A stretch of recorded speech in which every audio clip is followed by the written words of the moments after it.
And this is Trekland HQ, and we are live. Picard Perfection Pushback? Yes, Star Trek. Hey, it's episode 305 of Trekland Tuesdays Live, like the sign says.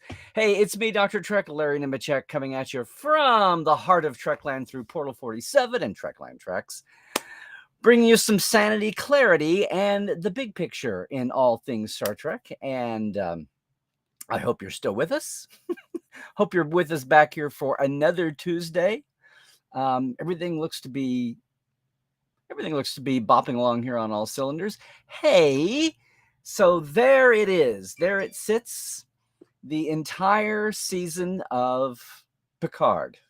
And people boiled over, bubbled over, talked about it. I know we've been talking about it every week here. I especially have been talking about it on my Second Opinion series, which started a few months ago. Hope you've been watching that over on YouTube only. It's not live, but it's there on Second Opinion Saturdays. Follow the hashtag. And yeah, we're going to keep it going, even while we've got 7 weeks or so until Strange New Worlds appears. We'll just be talking about a quick reaction to something in general in Star Trek headlines. But Picard is out, and folks have weighed in. And it's been interesting to watch week to week. And here's the thing.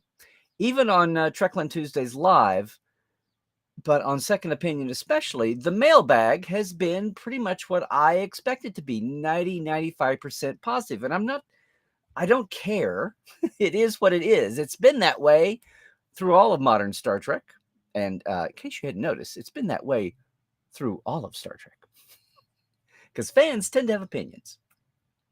And most of all, for starters, my opinion is if you have found your way to Trekland Tuesday Live, before I go any further, welcome. I want to welcome you. I hope you found the chat button. I hope you found the chat log community over there. The role. Our TTLers are great. You should jump in. They're around the world. Introduce yourself. What's the weather doing where you are? Jump in, make yourself known. We're going to get to the chat in just a minute, knowing that if you're on YouTube and Twitch, everybody can see you, as well as Facebook. Facebookers only, you're only going to see the Facebook chat, okay? It's just a restream thing. And probably more than likely, it's a Facebook thing. But glad you're there. I will get to the chat in just a few minutes. I'm going to do my topic for today, a little soapbox, and then we'll do a real brief break, and then I'll be back with a look at some of the Parrot analytics and other ratings looks at Picard, and then I'll dive into the chat full bore, okay? But don't let me stop you from getting to know each other this week. It's another Tuesday here in Trekland, and yes, we are settling. The big oomph is over. It's like everything immediately pivoted from Star Trek Season 3. Can it really be this good? I'm so skeptical. It can't. It starts off like gangbusters, but it's going to drop in the middle. Okay, well, no, they're not going to stick the land. Whatever it was, most of fandom seemed to be pretty happy. And again, allowing for criticisms along the way. And that's what I was curious about this time. Now, all 10 episodes are out. People are still reeling. So much of the focus has already, pivoted quickly to hashtag Star Trek Legacy. And come on, Paramount Plus, whoever the powers that be. It's not Alex Kurtzman. He's a done deal sold soldier. It's all the upstairs bean counters and decision makers, suits, execs. They're going to make this decision. And it's being made in a decision that's an evolving stew of what streaming is. And right in the middle of the first big retrenchment, right, on streaming. We've already seen Discovery get cut back from at least 6 seasons back to ending on a slightly extended 5th. So it's a brave new world out there. Section 31 is coming in as a movie. That's as much a practicality as it is anything about money.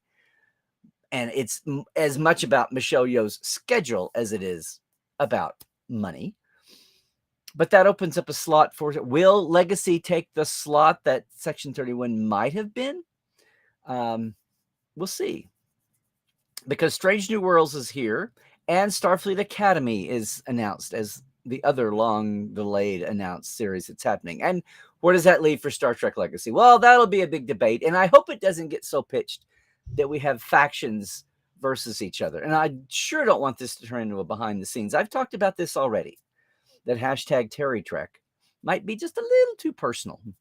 Hashtag Star Trek Legacy is a thing. And the last thing we want is some kind of West Coast, East Coast rivalry over it, or some kind of too popular an uprising.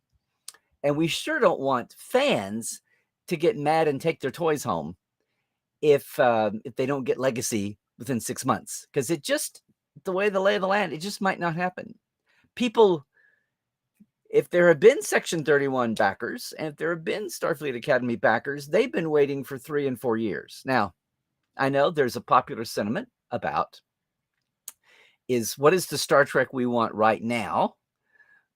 Is that a little tone deaf and read the room? And hey, you responded to the wave that sprung up for Anson Mount and what became in Pike and what became Star Trek New Discovery, Strange New Worlds, Star Trek New Discovery. Yeah, SNW felt like it became a tsunami of fan demand that was in a different landscape. A whole 4 or 5 years ago, that was one show going and everything else in process. And that's where the 2 S's got delayed. Starfleet Academy and Section 31, especially Section 31, got pushed to the side for it to come. Well, things are in work now. We've come a long way in those 3, 4, 5 years. And it ain't the pandemic anymore.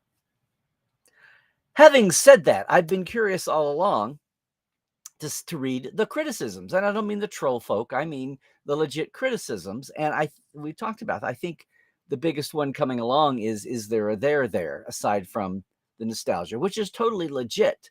Nostalgia as a base to fuel more character stories, not as an excuse.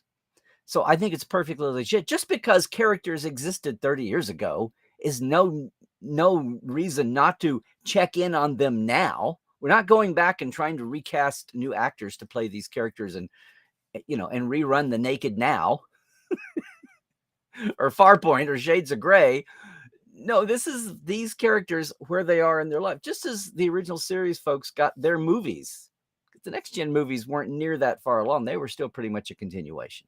Now, this is after the big gap in catching up with people, but also making it relevant. And yeah, bringing in new characters. And whether or not your ulterior motive was to have a spinoff with newer characters and a mix of some, or it was just to legitimately tell a story right now. And I think it works on both ways. There's a mix of the new. Your heart goes in to Sidney LaForge. Your heart goes over with the continuing stories of a new character, Raffi, right? With 7. Okay. And then Jack Crusher comes out of nowhere and is compelling, and Jack Spiller's Ed Spiller's unknown brother, we all know. Out in the free zone.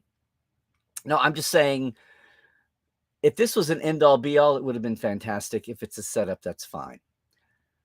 But I don't think the nostalgia criticism holds up. Now, what's been interesting is what beyond that. And as we've seen before, the week to week crisis of the moment, controversy of the week can sometimes be totally explained in a week or two. And that's the downside of the week to week, although that is certainly what gins viewers and ratings and buzz and average demand expressions that Parrot measures. So it's a curiosity. I've always, me, I always look against the grain. I always look at the underdog. I always want to look at outside not the same old. Just for content and texture, not because I am an beginner and an obstinatist. But it's instructive to know that. Especially when the stampede was so favorable. And yay, that's a good barometer. But still, and separating out the troll reaction. So I went to, I remembered some of this week to week in Twitter, in Facebook, although I think Twitter is the better place. Facebook is it's a great meeting place, but I don't know how much pushback we always have. It depends on the character. It depends on the channel. It depends on the page and the content of the audience and all of that. And I'm not talking about the troll factor and the spam factor. I'm talking about legit discussion. Twitter can be a little hot-headed, but it's still where people don't think twice about jumping in for a second and jumping out. No big tangent, no big investment in time. But what's been interesting, and Instagram is still on the pretty side. So it's still occasionally we'll get into a thread on Instagram, but it tends to be Twitter and Facebook. Now, what's happened with me being so late to YouTube, and hello, YouTubers, please like and subscribe. We're bearing down on 2,000 viewers, and we're in the midst of just qualifying for monetization. So yay, everybody. And thanks to the Patreon folks for helping in a little bit with that. But really, something I've never had in my online experience here, the YouTube comment thread is starting to take off. And that's actually where some of the interesting discussion has been. And it's folks, at least folks with their handles, that I don't know. It's not people that I've known from existing Trekland orbit or I've known for 5 or 10 years. And a lot of people are hiding behind handles, and that's fine as long as they're legit. And I've had some of that. So I don't know. I want to talk about this. Please, let's talk about, I said, when the dust settles, when the rosy glow of the shocks of the new and smiling have passed from the scene in our immediate experience of Picard, when I say, what are we going to think in 5 or 10 or 20 years? What are we going to think in a month? And I will say that I just started. I'm going to be talking about the season as a whole on Second Opinion. I'm also going to be talking about it here on a couple of podcasts coming up with old friends who, for some reason, keep having me on to help with them. So yeah, Matt at Trek Zone, Chris and I are going to do one for the original Ready Room over on Trek FM, and probably others to come along. But looking at the season as a whole, and part of it, aside from just looking at it not as as individual pancakes, but as a tall stack, is just not so much the stack of episodes as one, but also the distance in our rearview mirror and what we're thinking about it now. And it's still very early, but sometimes even the simple rewatch. And as I just tweeted, my better half and I, the professional assistant script coordinator, and I are going to do our rewatch. And we've gotten through, it's only one a night. We don't binge, or she doesn't binge. So it's one a night to really let it percolate, but we're going to do it in a row. And we're 2 down, so we're moving there. So that's something else to think about. And again, outside views. And she is not muddled by the eddies and flows of social media. She's seeing it all pretty much spoiler-free, which is the way Janet always preferred to see everything. What a difference our household always was. So I'm looking through the YouTube comments, particularly. And I went back week to week, even though sometimes, the week-to-week revelations fade as information becomes available. But it's interesting to go back and look at the strata of comments, free of what's come since. And to look at some of the reactions in the flesh, since so few of them were outrageously outraged. And it was pretty legit. Now, I go back to the week where basically I had one person say, or some people say, where they were disappointed with the whole changeling board interaction, and that the changelings were involved with the Borg. I think, ultimately the Borg connection, there were so many theories floating around. A lot of people got it. A lot of the red material that I talked about, has been a thing in 12 Monkeys that Terry worked on, and that's influenced a lot. There are a lot of little 12 Monkeys Easter eggs, including the casting, including a lot of people behind the scenes, starting with Todd Stashwick. That's fine. And I said, if you haven't seen the last SO, the last Second Opinion, I said in the penultimate one, the revelation that the red door was just the Borg felt like a little bit of a letdown. And it didn't ruin my week, but it was like, okay. And the fact that so many people were predicting it meant that it wasn't the most obtuse story point. I think the changelings came out of the blue for people. It did when I was watching my screeners at first.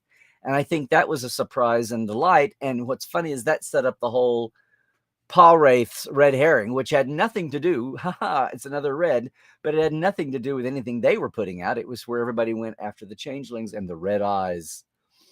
And that's fine. I think what threw people was, well, if they're going to do the changelings, if people are going to the changelings, then it's live.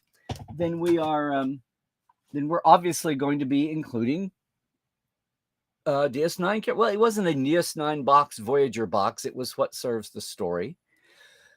And what came around in the end was the Borg, as much as Janeway dabbled with them too, because Voyager is going across their home turf. How could it not? But as a personal story, you go back to almost the origin. It's amazing that it took 3 seasons to get to Locutus, but 2 seasons in with Q-Who. And the Borg becoming, and the desire to have a big bad being there since the beginning. It wasn't just because the Ferengi didn't pan out, but it was the desire to really step it up on what little budget they could do in 87 and 88 and 89. So I saw people disappointed that, but almost it feels like a lot of that disappointment went away with the last episode. So I saw what, the meanderings of that, the crumbs of that. People, oh, okay, we get it. Oh, okay, this wasn't just Borg for Borg's sake. It became very organic and tied in a masterful, interesting way. Very organic, that made sense. So a lot of the Borg disappointment, I think, went away. What really, I think, well, I'm going to save this for last. I had one long dissertation one week, very sincere, who really thought that Star Trek, that Picard's season betrayed what Star Trek usually does, science fiction allegories and how they affect people, right? Even saying the great episodes even had no villains, but they had ideas. And being a little tough here, this one writer, lots of technobabble, some character development, but seems independent of a very convoluted action plot regarding DNA of Borg coming together with changelings and transmitters. As if the Borg couldn't make their own babies and get the DNA, blah, blah, blah. Well, I think the point is that they were hanging by a thread. I think initially part of that, oh, the Borg again, that's not the Borg again. Walking through an empty cube and seeing all the grotesquely disfigured drones that are starting to decay, and then finally realizing, spoilers, that the entire Borg collective is down to one Borg queen barely hanging on, and she did what she could. She's, if this was a Starfleet hero show, it would be cheering our hero coming back from the brink of extinction. Only we flipped this, but now we're watching it as the villain, the adversary coming back. And it, it wasn't a cheap, oh, it's a time travel. It was really pretty organic in the idea that she'd been hanging in for 20, 30 years. And this is all that's left of the mighty Borg collective. And even jumping into the fact that 20 years earlier in Star Trek timeline, did the Prodigy kids switch on the collective accidentally once again? Did they provide a spark from a distant cube that helped to reanimate the Queen and restart this? That's going to be interesting. Haven't really seen that popping up much in mainstream talk, but putting that aside for a minute, this writer was really decrying if it was supposed to be TNG nostalgia. Why weren't they on the bridge? Why didn't we get everybody all at once? We could talk about trauma. Why do we have to have Ro and Picard talk about 30 years ago? Why don't we see something? Well, that's where they are. You don't pick up people as characters for real life and just expect them to suddenly repeat. I mean, the 30 years ago happened. It wasn't just nostalgia in a TV show. If you're going to treat these characters as real as they feel to an audience, you don't have to go back and have them talk about, they don't fill in for the last 20 years. You don't do that in real life. When you see somebody, you do, especially somebody who you left on not a good keel and you're thrown into a situation together. If you went back to a class reunion and you were in a skyscraper or in a car that skids off the ice and you're trapped with a car full of people, and one of the people in the car wasn't exactly your best friend at all from your high school, and you're stuck in an elevator or on the top floor of a fire, or, bring that home. If you don't have death staring you in the face or an existential threat of some kind, you might be able to sit around and shoot the member berries and have fun. But if it's in your face, so there is always a clash between the needs of drama and moving it along. and character catch up. But I thought that was expertly done. I think the main criticism about the Ro was people didn't want to see her killed off. And as if you know now, spoilers for interviews, not the screen talk, it was never the plan to totally, completely kill off Ro or even to kill off Shaw. Shaw has a backdoor plan. So as much as people want to cling onto their characters and not have anybody suffer death as a real staple for for drama, having everybody get off easy, there were backdoor, that would have involved Kira helping rescue Ro. She could have beamed off the shuttle at the last second. I mean, as a famous dead Vulcan once said, there are always possibilities. So it's so much fun to think about that was in the mix. And I look forward to having my own sit down with Terry coming up. But again, this is a criticism from the end of the season. Someone who thought, same thing with Data and Lore, saying that Data and Lore all gets its drama from Brothers. Can't Metalis hire a writer to give me an episode that anyone is interested on its own? Again, I thank God we watched Star Trek. We never got nostalgia. Really? There was never any, and I'm not just talking about Trials and Tribs or Relics with Scotty, or there was nostalgia. We have Daystrom Institute referred to all the time. Things go back to, by the 5th and 6th season, we're getting people's family members beyond Lore. We're getting Geordi's family. We've got Loaxana Troy all the way through to remind us of a familial. So I don't know how you define nostalgia, but having family members visit would be one way. I don't. The people that created the show wanted to have you something that stood by itself. Well, yeah, outside, but within a year, we were getting Klingons and Romulans and Vulcans again.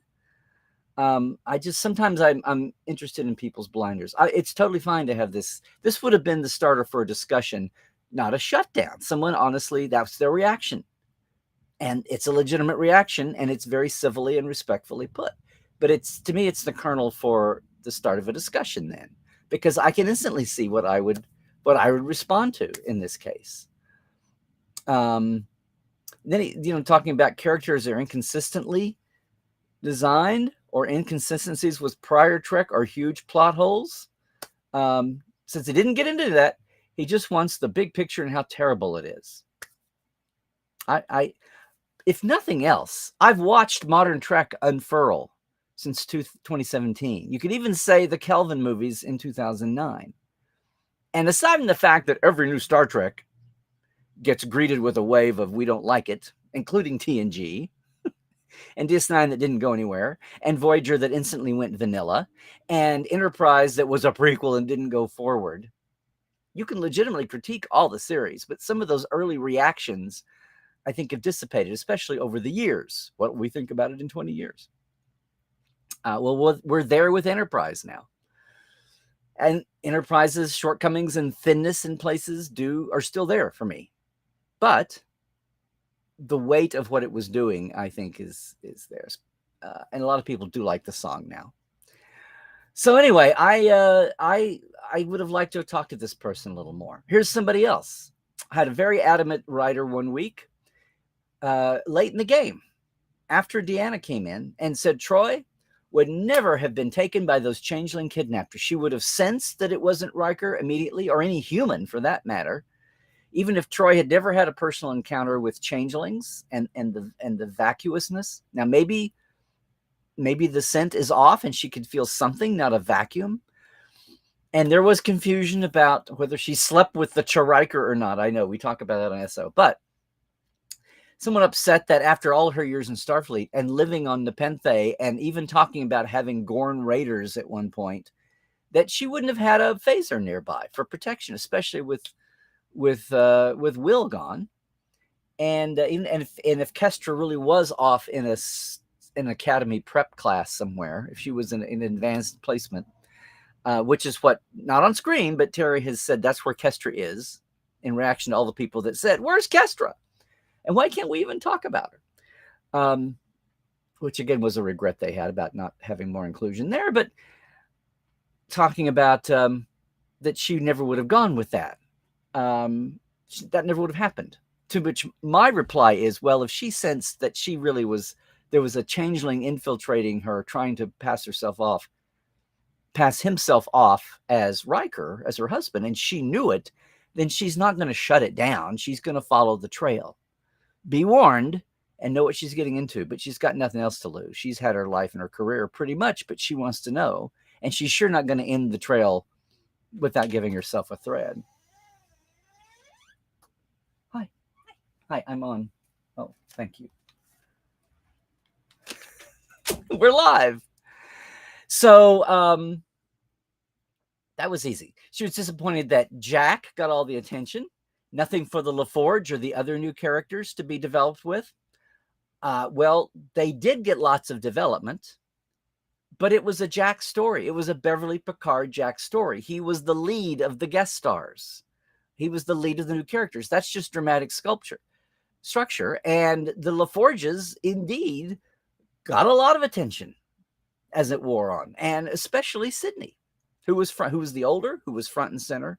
No, I thought a lot of this was, it ebbed and flowed for sure. And there are a lot of people upset that even Raffi and Worf didn't get all the attention they might have had. Although Raffi and Worf early on have a whole thread to themselves for several episodes. So there is that. And, it just gets crowded. The pool gets crowded when more and more people dive in. So by the time you get to the end of the season, are you going to sympathize with the people who didn't get as much continuing screen time, or the folks who are only getting to the pool party in the last 2 or 3 episodes? Looking at you, Marina. So, I mean, that's just a balance. That's just the way it was. The best thing was that our earlier writer expected, as I say on Second Opinion, expected a class reunion right out of the gate. Well, that would have been the most inorganic, the most artificial bracketing, unless they were literally at a reunion, maybe. But and at the time, this came out in the penultimate show, so I would love to go back and revisit this. This writer, she was saying that she wished Troy could get redeemed for the whole mess over generations and all those memes about crashing the ship with her at the helm. I think you got your wish, as I talked about. And she really wished she could see Troy do some counseling. Well, I thought she did some counseling in Nepenthe, but she legitimately does some counseling by the end of Picard in the counselor's office, as I noted on Second Opinion too. So, and do something equal to Crusher shooting the Borg. Well, she got her chance. In fact, she might have saved the whole damn season, or saved everybody's necks at the end of the whole damn season, if we're talking about the Imzadi moment there. Had another writer, so I'm curious what that person is thinking now. Another writer said, all it's doing is, I'm cleaning up the language and the bad grammar here. All it's doing is feeding into the normies concept that all fanboys want is references and retelling a lot of old stories and scenes that are from far better original material. Well, I don't know about you, but I saw some amazing stuff. The aforementioned changeling involvement, Borgs and changeling hooking up, the big bad shifting all through, reveals, peeling away the skin of an onion to find, it's not one long bad all the way through for 10 episodes, which I think has been the flaw in some of the other series trying to tackle this, including Picard.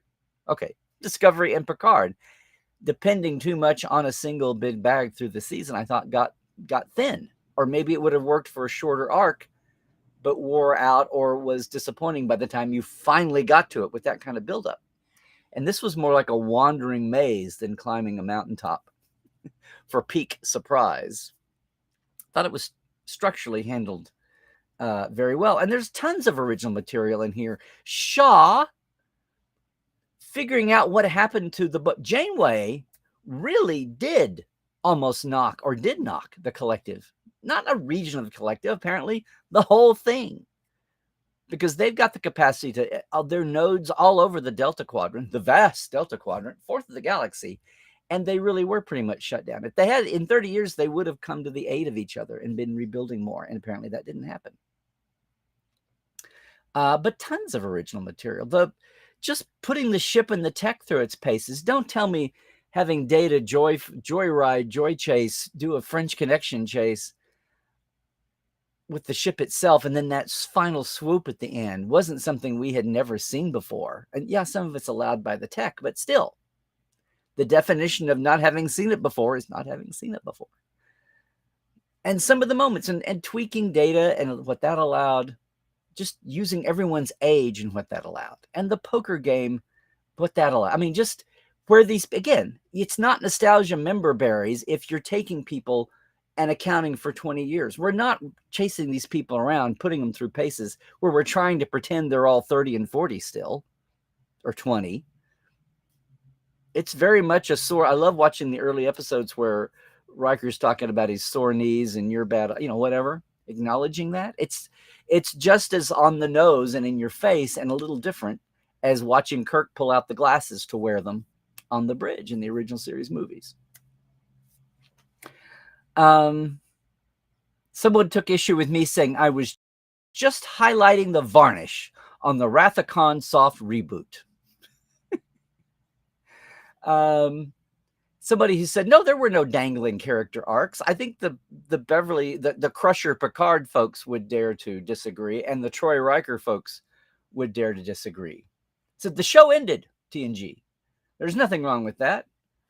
Picard Season 3 is just more heaping helpings of member berries to make people think they're watching a new season of a long-defunct series.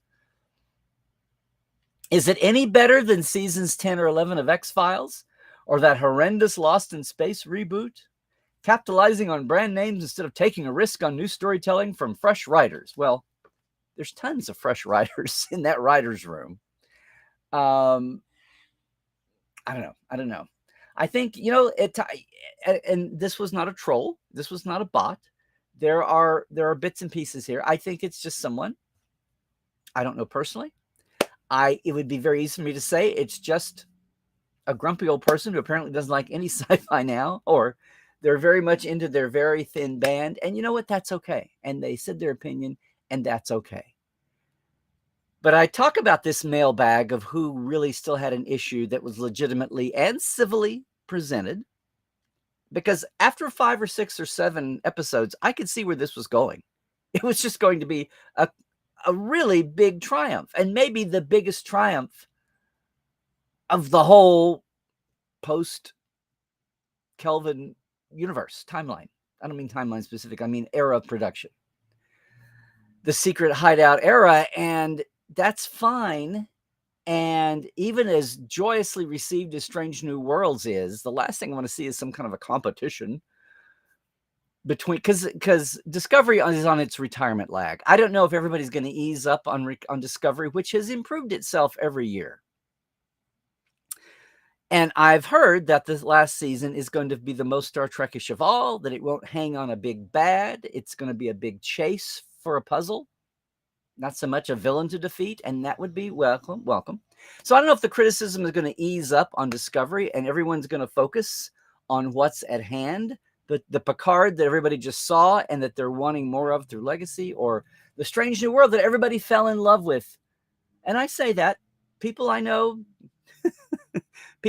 including me, have some criticism for Star Trek, for Strange New Worlds. And I'm saying Strange New Worlds, not even saying Strange New. Show respect. But it's the last thing I want to say is that the reaction is obviously that the world fell in love with it.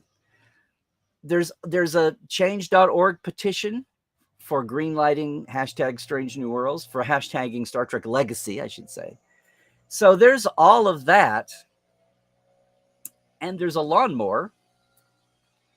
And it's obvious. It's obvious by any rational witness that the world loved this season of Picard more so than any other. We've even got, whether you want to, question the specifics of the math and the metrics, even the Nielsen's that are trying to measure streaming came out and said it's the first Star Trek to bump into their radar. It's obviously, that we'll see in a minute, it's the biggest thing as measured for parrots, and even globally.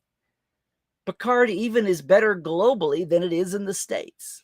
And it's a hit here. So even the math metrics that we do tentatively have say what we're all getting. And over a sustained time, not just for the premiere and then the new wears off, but all the way through and growing with trend lines that go up.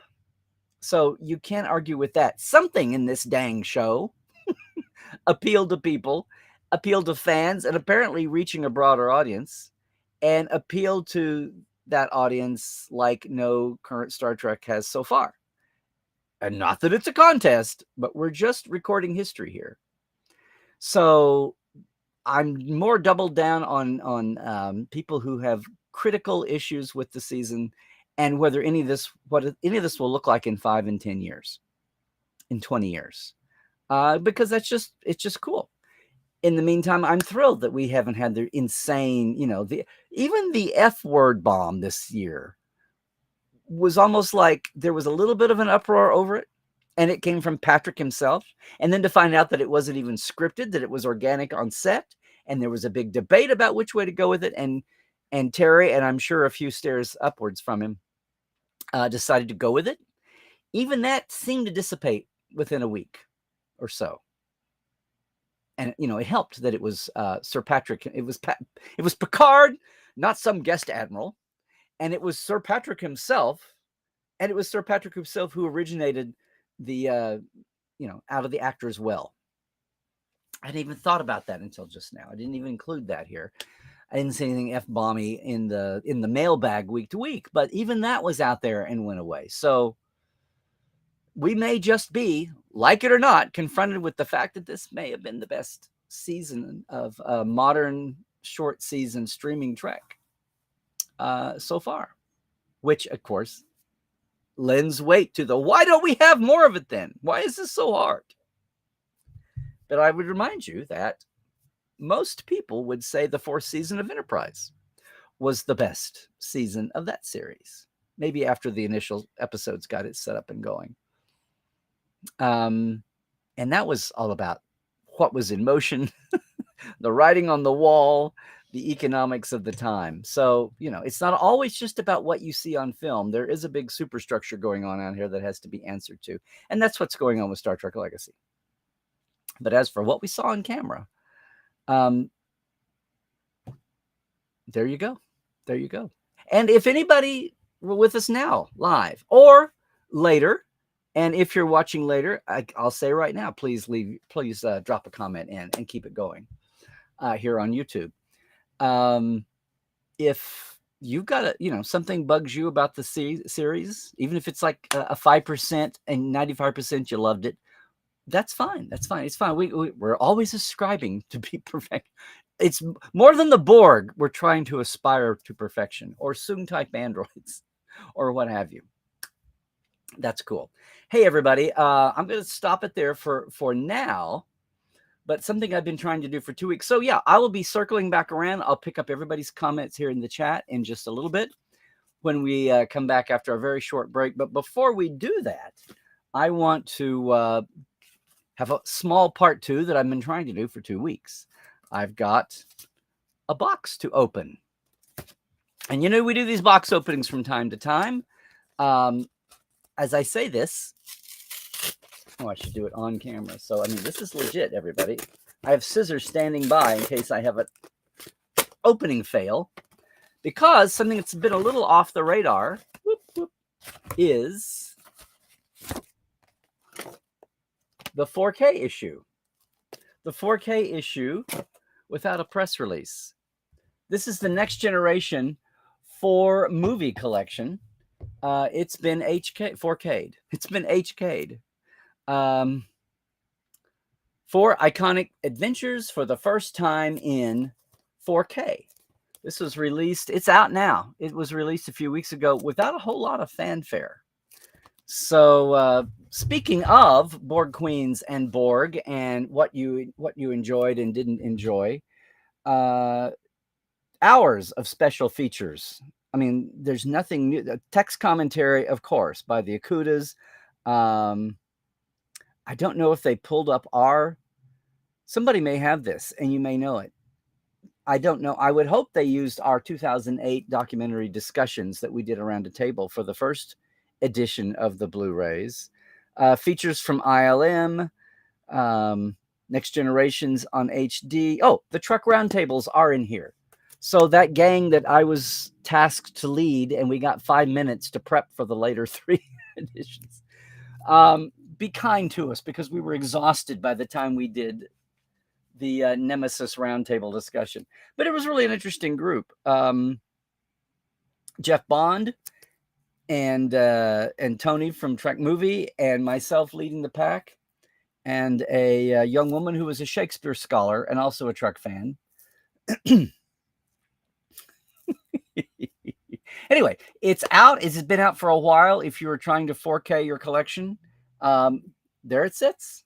There it sits. Want to thank, obviously, once again, as Paramount and CBS rejigger who's doing what and all this. This is a Blu-ray set. Of course, you can get DVD if you still want that too. But anyway, they exist. All 4 movies on one HK box. Takes up less space. And if you didn't do it now, you can probably get a good deal out there now. It has been a few weeks since it was released. Alrighty. As we do that, I'm excited. What was, it's interesting. Speaking of reviewing and rewatching, the years have gone by, and are we evaluating Generations? Are we reevaluating Insurrection and Nemesis? Have the years changed our perspective on those? Well, it's worth it. Seeing them again remastered in 4K it's a sliver of your experience shift and maybe your perceptual shift. I know with the 4K redo of the motion picture, even on the director's edition, even this go round was 20 years ago's big, huge renovation and putting out the director's edition for motion picture. Do you get is any part of your experience with these guys, especially the latter two, shift even just in the production and the presentation? I'm going to give these a look and let you know. Meanwhile, there you go. 4K at last for the 4 in one box. And how relevant, speaking of, with this season of Picard. All right. That's going to do it for now if you're watching us later. But I do want to say, of course, a big shout out to, I mentioned them earlier, our TTL Club, our Patreons, Diana Hopkins, Robin Wilson, Lawrence Todd, Anne-Marie Siegel, Justin Porteous, Galinda Bruton, Chris Jiggins, Pranakasha Productions, Ryan, Andrew Jasemski. This is through the end of the month that we're about to wind up. And our live wires, Robert McLean, Byron Bailey, J.R. Poole, Hebrid Gunn Johnson, Alan Hoenzi, Dave Gregory, Tobias Rex, Donna S. Runyon, and Casey Shafsky. Hey, it's the end of the month. I want to thank them. If you want to jump in and help us out, it's very simple. It's $5 or $10. I keep it simple at patreon.com/Trekland Live, although it helps all our streaming efforts. It's on Patreon, right? Our $5 folk, our TTLers get the shout out, and the live wires get access to our earlier generation Portal 47 cast interviews. And I don't mean earlier generation like they're on kinescopes. I mean, it's just the first 2, 3, 4 years of Portal 47's guest lineup behind the scenes. Those, I don't have them up. They've disappeared. They've run off. But the guest folks that we had, and we're finally where we can share it easier. So thanks to all of them. Hey, also reminding you that this week, the Trek Files is back up. We're in the middle of season 10. We've got a fun one this week where my producer, and you know him as the Mission Log host, John Champion, take a look at some of Bob Justman's attempt to ghost blue sky when we're going to do, for the first time ever, think what a new Star Trek would look like.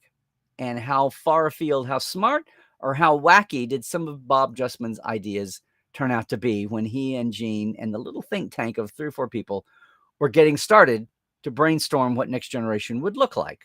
It's this week on the Trek Files. Our documents are at our Facebook home. You can find all the Roddenberry podcasts at podcastroddenberry.com. And you can find Trek Files on its own almost anywhere where fine podcasts are caught. The documents, though, and you want to see them, Bob's memos, right out of my stack. They're sitting right here still from where I scanned them, that he printed out for me on his own printer. You can see them at our Facebook page. So do that. And hey, we're getting into summer season. It's finally warming up here. If you're coming to Los Angeles for business or pleasure and want to take your own away mission, if you've even thought of this as a thing, I will lead you on your own Trekland trek. Get in touch with me. We'll do 4 stops in a day that you plan with my help. I will lead you from hotel to hotel, doorstep pickup to redelivery, after a quick lunch in the middle of the day at California fast food. But you will go and have your own personal away mission. You want to cosplay, you want to drag your props, your stuffed animals, your action figures along. I've done it all for folks, believe me. So get in touch, treklandtreks.com, or once again, you can get the link there at everything at LarryNemecek.com. And hey, I rarely do this, but look, the new edition of Star Trek Explorer is out. I've been a part of the Titan magazine in the UK back when it was the official UK magazine, all the way through to now when it took over when the communicator went out, sadly. Been, what? Oh my goodness. It's been 18 years now. Goodness gracious.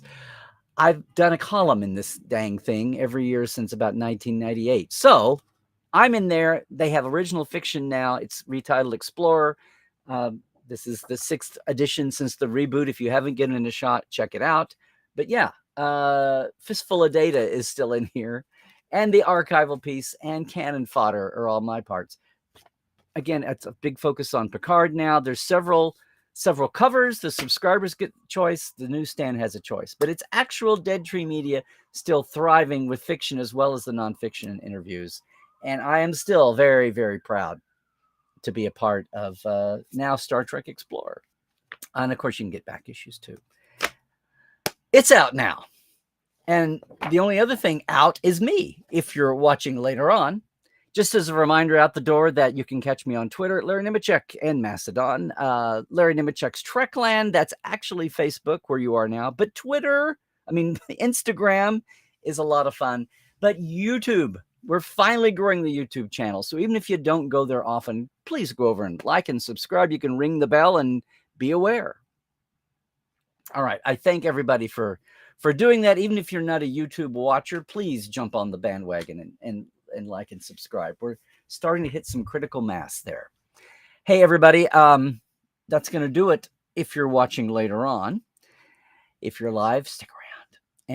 And yeah, what do I always say? Just, take care of yourself. Stay healthy. Do all the things. Pandemic or not, stay woke. A lot of weird shit out there. Just check your sources. Maybe it's something that's true and you never knew it. And trek well, everybody.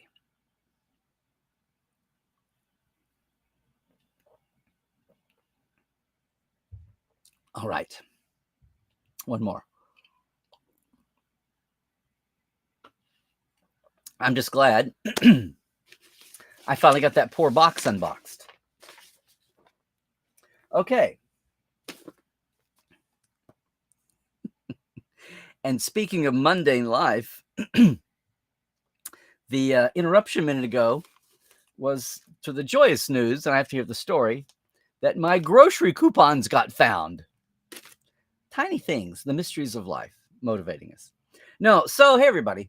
We, over the years since, I was going about 6 months doing this since early 2017, before Discovery hit the airwaves, and soon after, longtime watcher John X put me on to Parrot Analytics as one way of a handle of measuring popularity of Discovery and everything else on streaming, because it was such a revolution from the way things had been done for 50 years as far as measuring popularity. The Nielsen's, to set ad rates with the byproduct of letting the world know the popularity of shows, at least the way they measure. Of course, people over time always had disputes with the Nielsen's, including Star Trek in the 60s.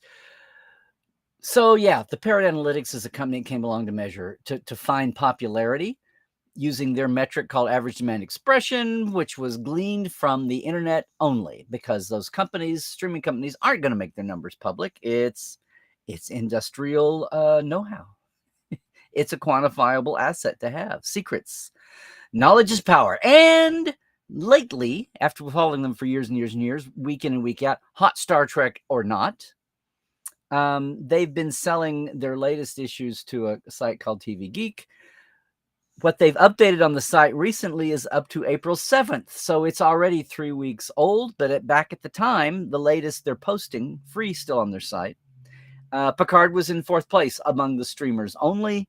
Its number had got up to 45. Its variable factor, 45 times the average popularity of a show, or the popularity of an average show out of the 700 that are being measured now, streaming and not.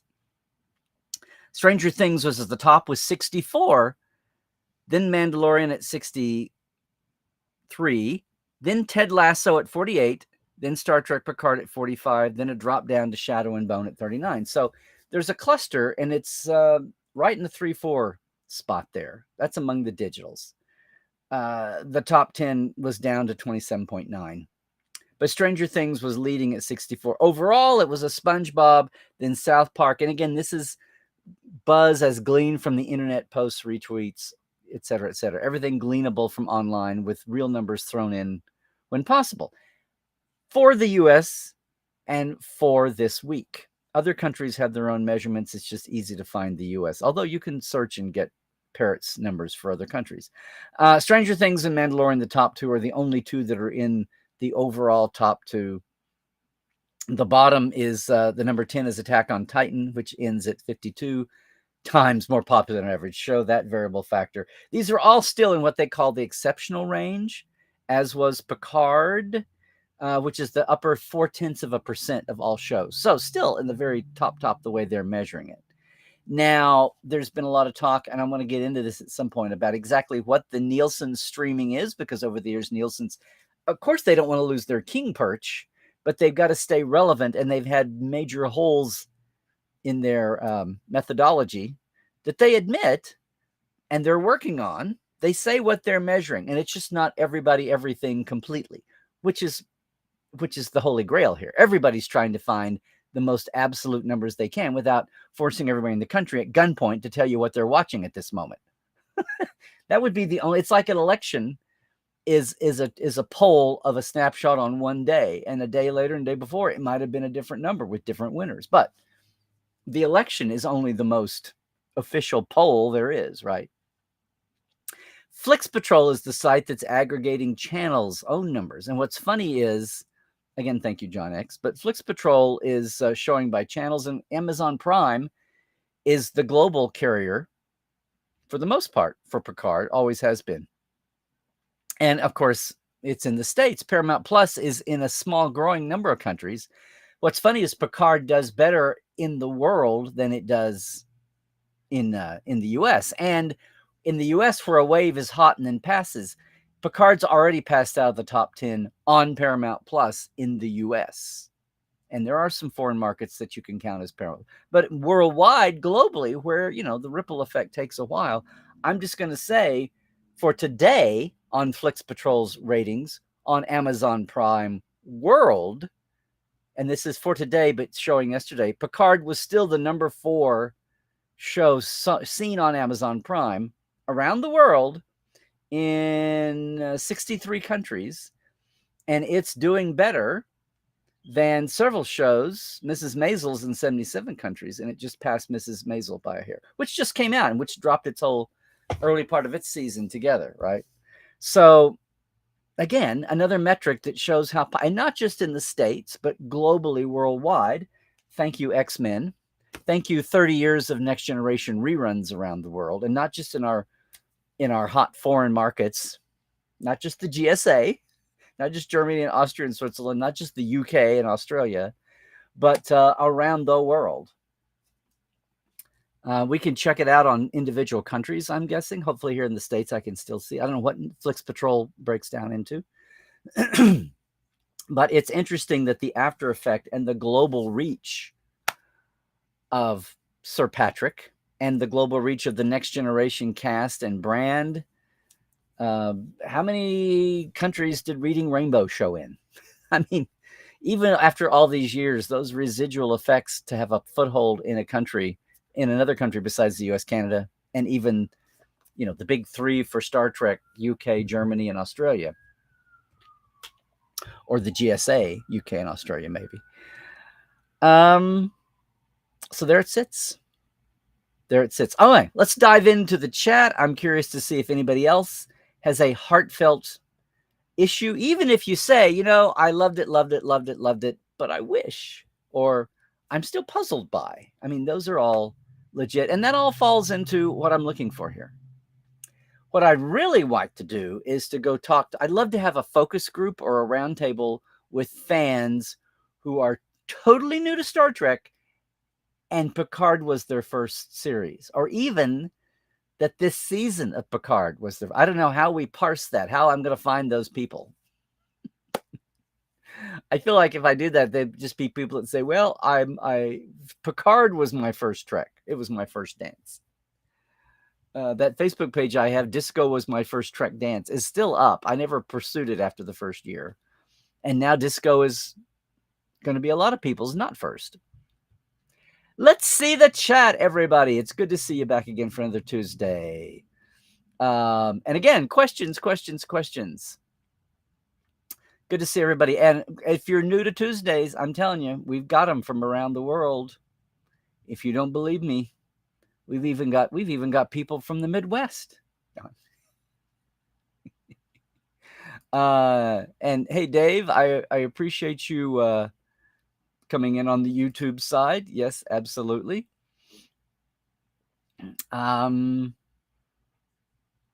Everybody, I'm looking for our first question. I appreciate all the hellos. See. Oh, so Dave, Dr. Dave, they're in the greater Phoenix area, Tucson, Tempe, all down up through there. Screened the first Picard finale, or the Picard finale, as you did the opener, right? In your Mars and Exploration Theater on the ASU Tempe campus Thursday. Response was uniformly positive, a great episode and a great season. Well, no argument here, but I know a lot of the locales were having their own preview. New York and LA especially, I know, and I know you guys do something there at Arizona State. So, Oren, hello, my dear. Glad you could make it here to us with a Tuesday. Let's see. Hey, Carl, a question. Did you miss why Vatic had to cut off her hand in order to communicate with her boss? I don't think so. I will spoil my bad pun. In the last finale one, I think either 9 or 10, I asked the same question. Because whatever it was, no, it was in 10, because we know now that the face was the Borg Queen. And I said, I want to know what this weirdo techno frequency Bondo, thing was. And what kind of cutting edge technology it was. Anyway, bad pun. But no, it's never explained. But that's one for Terry. I'm compiling a list of questions, and especially questions I have not seen anybody else bring up or whatever. There was just another roundtable of journalists from a week ago.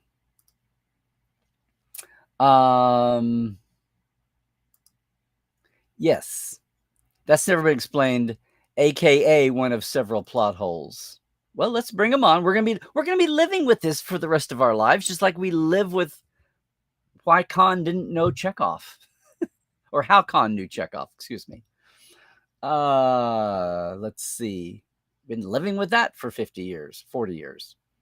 Hey, Donnie, you've become a real regular the last few weeks. Oh, I didn't hear this. You guys, I've been on and in my cave. Oh, R.I.P. Harry Belafonte. Day-o. Daylight come and he wanted to go home. Yeah, Gay, I'm going to talk about this, I think, at some point in detail. But there's been a huge shift. I think you're stupid if you ignore metrics. And there's something about, as wackadoodle as they might be trying to measure the streamers, there's something from when we shift from talking about Parrot Analytics and Flex Patrol to the Nielsen's that I think, how do you argue with that? How do you justify your position to stockholders and not pursue that? And I also think the shift of Section 31 to a movie, totally because of other factors, is going to do that. The big question here is, will 3 live action series be deemed too much in the current financial climate? That's where that is. But I think you're onto something there. Hey, Duralto, what do we want from Star Trek? Actually, I'm just happy with having Star Trek. That's said. It's awesome. Season 3 Picard is feeling like TNG. There you go. There you go. Well, are people in the future going to even watch the first 2 seasons of Picard? I can see it now, 20 years from now. Well, I'm thinking about getting into Star Trek. Well, go back to Series 8 or whatever it is. You can watch Nepenthe, watch the pilot, and then watch Nepenthe, and then just skip. You know the way they say now, just skip Angel 1 and skip When the Bow Breaks. You can just do that. Perfection, no. Please proceed, Governor. Kyle, please do. And there we go. R.I.P. Harry Belafonte, who, wow, gave a long life. Okay. Oh, I see what you did there. Perfection, no, but awesome Trek movie, yes. Hello, Timothy. I know you jump in with. Do you go by John sometimes? I'm watching you jump in and out over the weeks, but it's all good. Good to see you here too. Hey, Nathaniel, the question you would ask is, what is Terry Trek without the old cast and the callbacks and the reunions? Yes, there were nice moments, but the formula isn't repeatable. Well, I just had an idea of what my second opinion theme is going to be. Okay, I'm not going to share it. I'm going to keep it a secret. It just burst into my mind and I can't find it. I'm going to write it down with a stupid pencil here. I need a pencil that's not broken. It's live. It's live.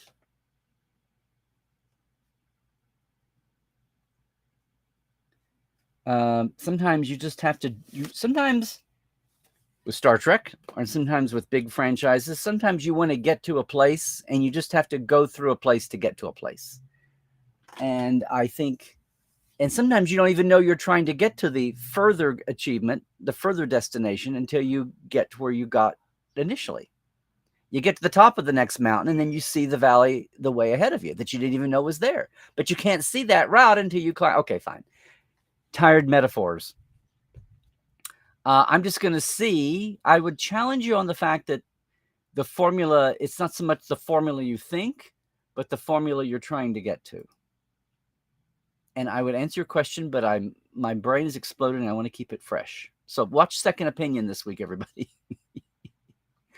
Because what you think is it's like people sitting down thinking Next Generation, huge original series fans, and especially fan fiction and Spock zine fans that built fandom and built Star Trek, the foundations of it, and then looking at Next Gen and thinking it's all horrible and a pale imitation, not seeing that it's not an imitation, it's a new paradigm. It's a franchise, not a reboot.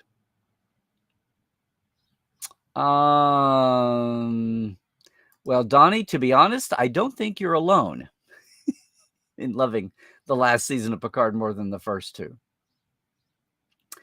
And loving season 2 is totally fine. And I would say that there's definitely a different flavor to all 3 of them, and that season 2 is not near the same as season 1.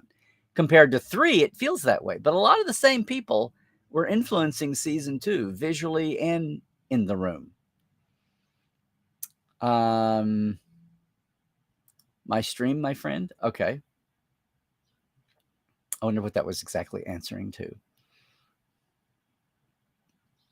Well, this is a thing. And a lot of that is what we saw this season. People love the original one because it felt like it was the set that was redressed for the Titan in a lot of ways. But it felt like Star Trek at the beginning, right? With the vibe and the ships and all of that. And then they go into alternate futures and all that, and you can play fast and loose. Hey, Duralta. Would I do a podcast with Sir Patrick, Jonathan Frakes, Jerry Ryan, and Michelle Hurd concerning Star Trek Picard? Sure. Have you got that going? I'll join it. Sign me up.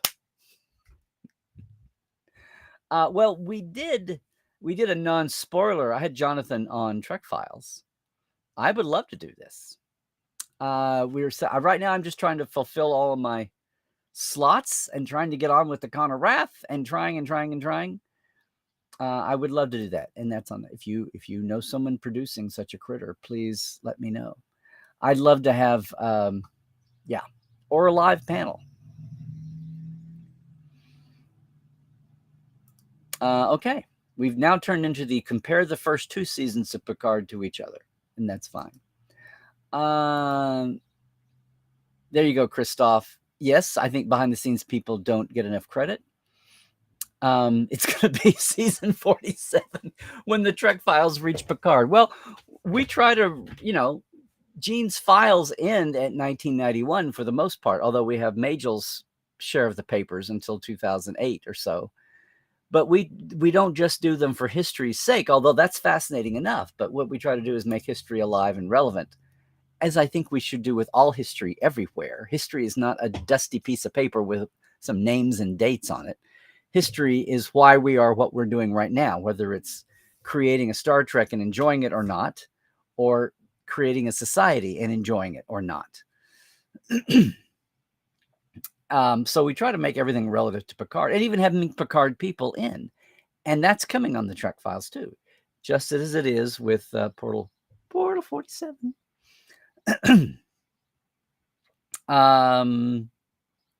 Okay, Ron, well, it was perfect for you. And as an audience of one, that's all they had to do. Hey, Sophia. Buonanotte? Is that good? Is that like close to Italian Spanish? Is that good evening? Did I butcher it? You tell me.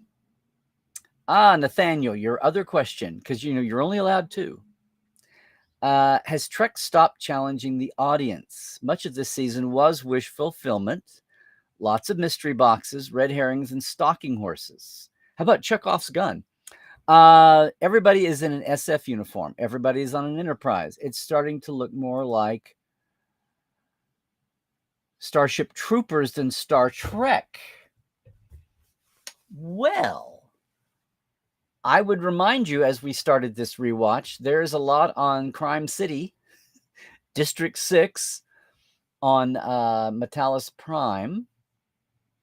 I hear what you're saying, though. And a lot of people enjoyed seeing the Starfleet uniforms on Enterprises. And there were many episodes of all the series, especially Next Gen, the original and Next Gen, where, Voyager and DS9 wrote not so much.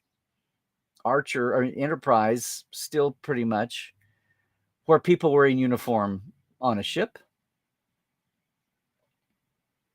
And some of this mystery box, red herring, and stalking horse is just going to be a function of serialized storytelling. To me, it seems like, how adept are you?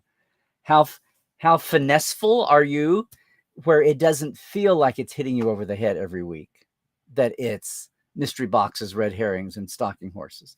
I didn't see so many red herrings this year. That's one thing that that I was something like how many murders in the building. It's like there's no such thing as a red herring. The thing you think is a red herring turns out to be something later on. And there's a lot of little seeds planted early on that are throwaway dialogue this year in Picard that come back to roost. I think the most disappointing thing to me was opening the red door and having it be the Borg cube. But then I felt like that was even redeemed when it didn't feel like just ticking a box, but it felt more organic in the next episode. And that was, to me, that was my worst case. You, of course, have your bar, and you're entitled to it. And thank you for sharing all this. I'm just wondering how this was any different than a Next Generation mainstream episode or original series or an Archer. DS9, obviously, you're on a space station crossroads, and Voyager, you're the only ship. So, but legit questions. But thanks for stopping that. I don't know. And then, of course, the question. It's the snide retort, and that's not what I mean here. But you could say, so what would you do? What would you like to see if you were creating a season? And if you had to make it streaming, what would you do? That's one thing about Strange New Worlds, is even as much as people have disagreements or critiques of individual characters or the choices for characters out of the gate or what's been done with them, and then the visual look of the show and all that, what's the standaloneness is reminding everybody what the people praise how 1 week Star Trek's Strange News mood can be comedy, and then they could do a horror movie, and then they could do an adventure, and they could do a chase. I mean, it could be a different. Well, that's exactly what everybody said about the original series, and to a lesser extent, Next Generation, and DS9 and Voyager. But being standalone, that's what is unleashed without having to be, as Terry has been saying in recent interviews, the monster of servicing the plot. I think they did it more adeptly than anybody else has done a streaming season. But you're back to apples and oranges of that. Okay, now my alerts are coming in.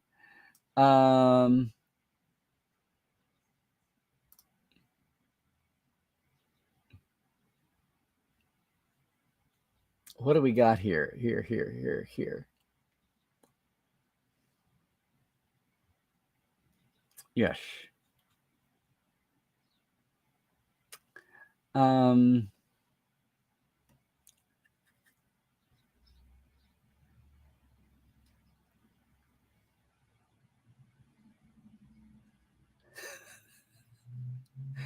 John Connor, I'm just now reading his text. We secretly replaced your Trekland Tuesdays live with Trekland Tuesday on Memorex. We're waiting to see if anyone notices. I'm sorry. Next time I'll do my Ella Fitzgerald cosplay for you, John. Who just said member berries are the red herring. It's all about legacy. It's not a vine of member berries, except as how they relate to the themes of legacy. And that's what, yes, it's not, we're all dazzled by the reunion, but it's very surreptitiously, subversively planting all these new threads where that we're not even noticing the change of command. And I would agree with you. Okay. So that was John, not in our chat. That was John texting me, but thank you for that. I had one other person. I didn't mention this. One other person had said, one last person that I caught separately said that there were some nice bits in the last episode of Picard in the mailbag here, and some absolute horseshit. The writer cannot write. He also goes and undermines his entire writing in season 2. Terry, you can do better. And of all people in the Twitter thread, Jerry Ryan popped in to say, Terry didn't write season 2. He was there at the beginning and then went off when they decided to do the seasons back to back. He's in the credits. He was vitally involved in the setup and in writing episode 1 and 2, which, as somebody earlier said, may have been your favorite parts of the season, but wasn't actively, he saw them and made comments, but he wasn't actively involved because he sat down at that point to start writing because they were going to be shooting back to, and they needed scripts done and to be able to plan and budget for what was needed. So our persons continued to say, if you undo everything in season 2 as the writer of season 3, there are issues even. Seven's romance, gone. Q being brought back after his superb exit, gone. Complete disregard of the finale scene in season. So the Q death was actually something that people brought up until you remember that Q died, but the fact that he's bopping around in time means his pre-death Q-ness can pop up at any time, and that's what, and knowing premonitions, that's what the real Q is.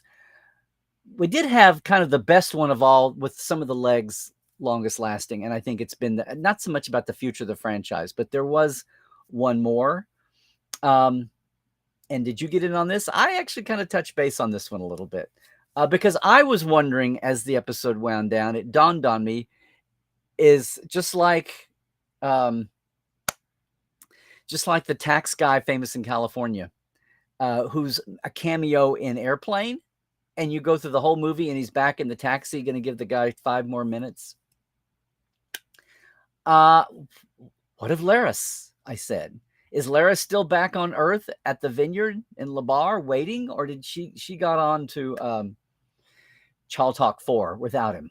Or she did move on and she's just there by herself. Does Picard wind up with Laris or actually wind up with Beverly, with Crusher? And by wind up, do they get remarried? Do they just stay together in touch for the sake of Jack? A future series would tell us the definite answers, but what was the intention? And Terry has just had an interview where he says, well, we kind of left it up to you. which I think infuriated some fans. No, we want an answer.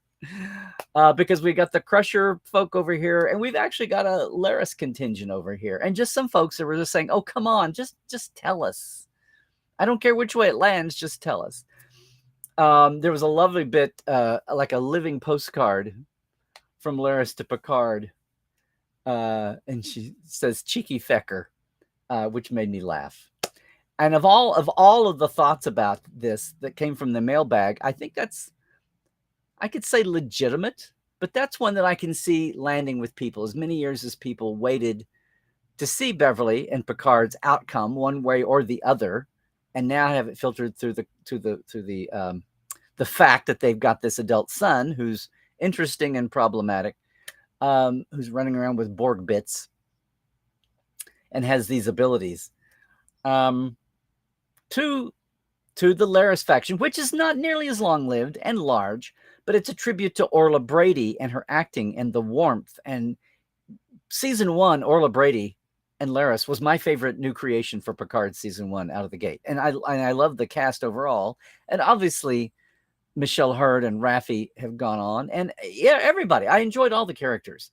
But the thing that kind of popped up that I didn't expect, and I think the surprise of the season was Laris. And I don't think anybody sitting down to start writing the beginning of season 1 Picard had any idea that Laris would be among those brought back, which is why I think they killed off her husband, Shaban. I think he was killed off because they loved her and hadn't planned on inserting her into the plot, and then found a way to do so because Orla Brady made such an impact and a presence.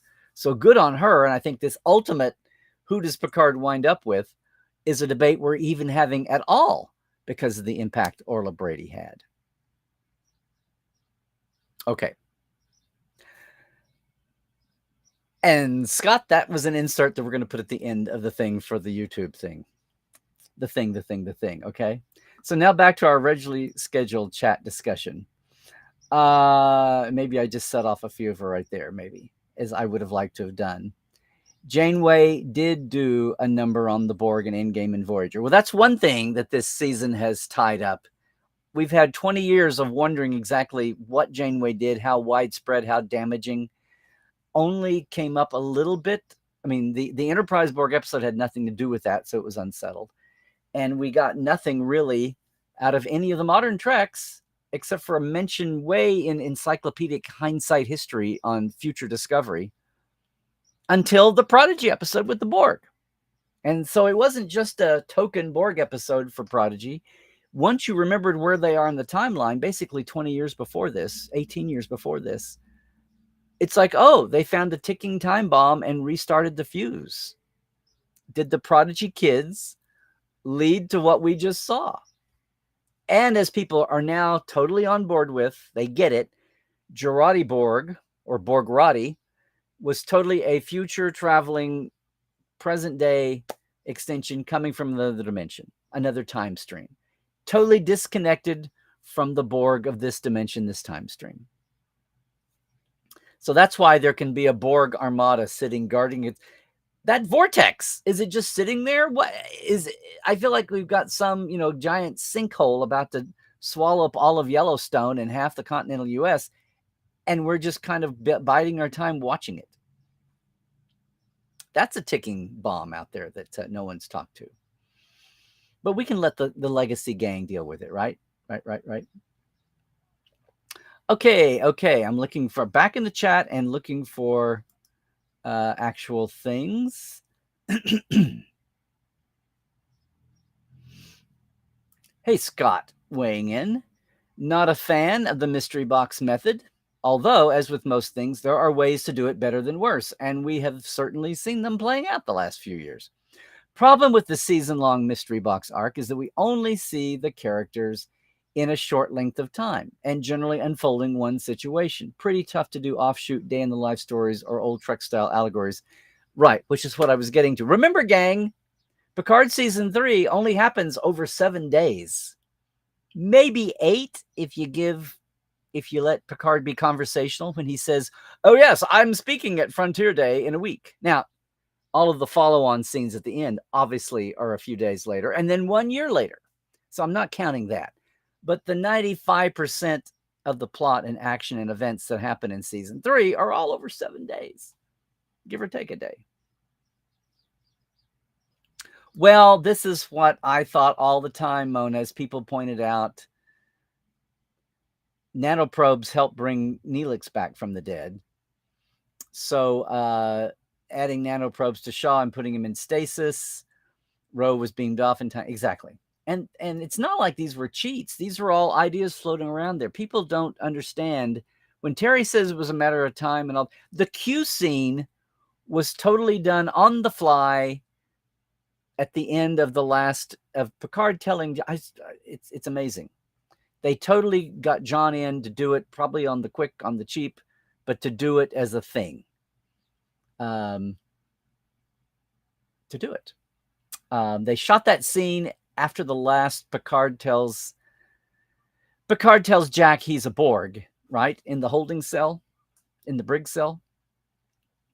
Have to go back and watch for he says the fog was still hanging in the air.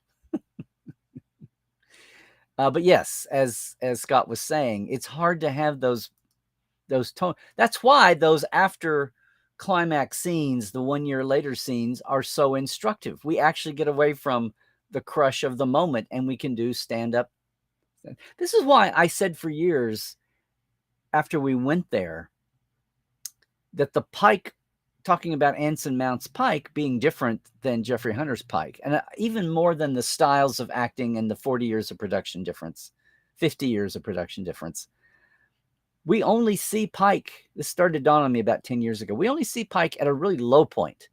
He's literally diagnostically depressed. He's talking to his doctor about how low he is. And that adventure rejuvenates him. So we didn't see Pike get to that point. And we didn't see Pike. We saw the one tag scene, the token ha-ha joke on the bridge, happy scene. And he's still kind of dour, but we see Pike lightening up. And that's the Pike we would have had going forward. Jesus Christ, we start with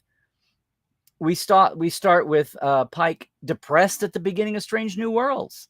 And me, for one, wondering, are we going to have him being morose about the cadet kid deaths? Is that going to be part of every show? What a drag. And by the second show, he kind of throws it off. And then we revisit that at the end again. And it's very much a big part of his life, but he's mentally healthy enough to throw it off. And if that was, we saw Pike in the cage before all that, because everything Strange New World is Pike afterwards. Maybe this should be a whole different topic as we get closer to Strange New Worlds. I need to write this down. Revisiting Cage. All right, back to your comments. But yes, I totally agree, Scott. That's why Strange New Worlds, people talk about all the different situations the characters can be put in. Well, it's their format that allows that. And that's why losing episode of the week, Planet of the Week stories wasn't just about, oh, that's old style, this is new style. It's very much a totally different dynamic in how you can present the characters. Especially if they're characters that are new and you didn't know them 20 years ago. But yes, good thoughts, Mona. Exactly what I was. And apparently that was what Terry and his crew were thinking too. Christoph says, you're not 100% sure about Strange New Worlds. Between Disco and Picard, the best current era live action Trek is the Orville. Ooh. Picard season 3 minus nostalgia is a visually too dark attempt to saving a weirdly written something. Well, don't miss words, Christoph. Tell us what you really think. Okay. At saving a weirdly written something. Well, I would say that Picard season 3 was the best use of the universe. And I would say that it's the best for people that felt things were dangling unfairly after. You know, Nemesis to me is a lot like if the original series movies had ended at Star Trek V. Meh. And okay, having Kirk, Spock, and McCoy sing Row Your Boat Around a Campfire, and that's how you end your entire experience? Even given you have a comeback with Generations, maybe. But if 5 had really been the last original series movie, 6 is so much more than that. The fact that they were just done 2 or 3 years apart instead of 20 years apart. maybe that's what's skewing this. But I feel like the next gen people deserve that. Now, the fact that it wasn't a movie, but it was a 10-hour movie and involved other characters and things, and also settled a lot of hash about the greater Star Trek universe, settled a lot of questions. All those people that wanted to know what's, move forward. We want to know what's going up with the Cardassians and the Klingons and the Romulans and well, we've gotten a lot of that, but we don't think people expected to see the Changelings, the Dominion people. And this is a rogue faction, not the entire government, true. And the Borg. Two of those big questions people demanded answers to were kind of examined to an extent.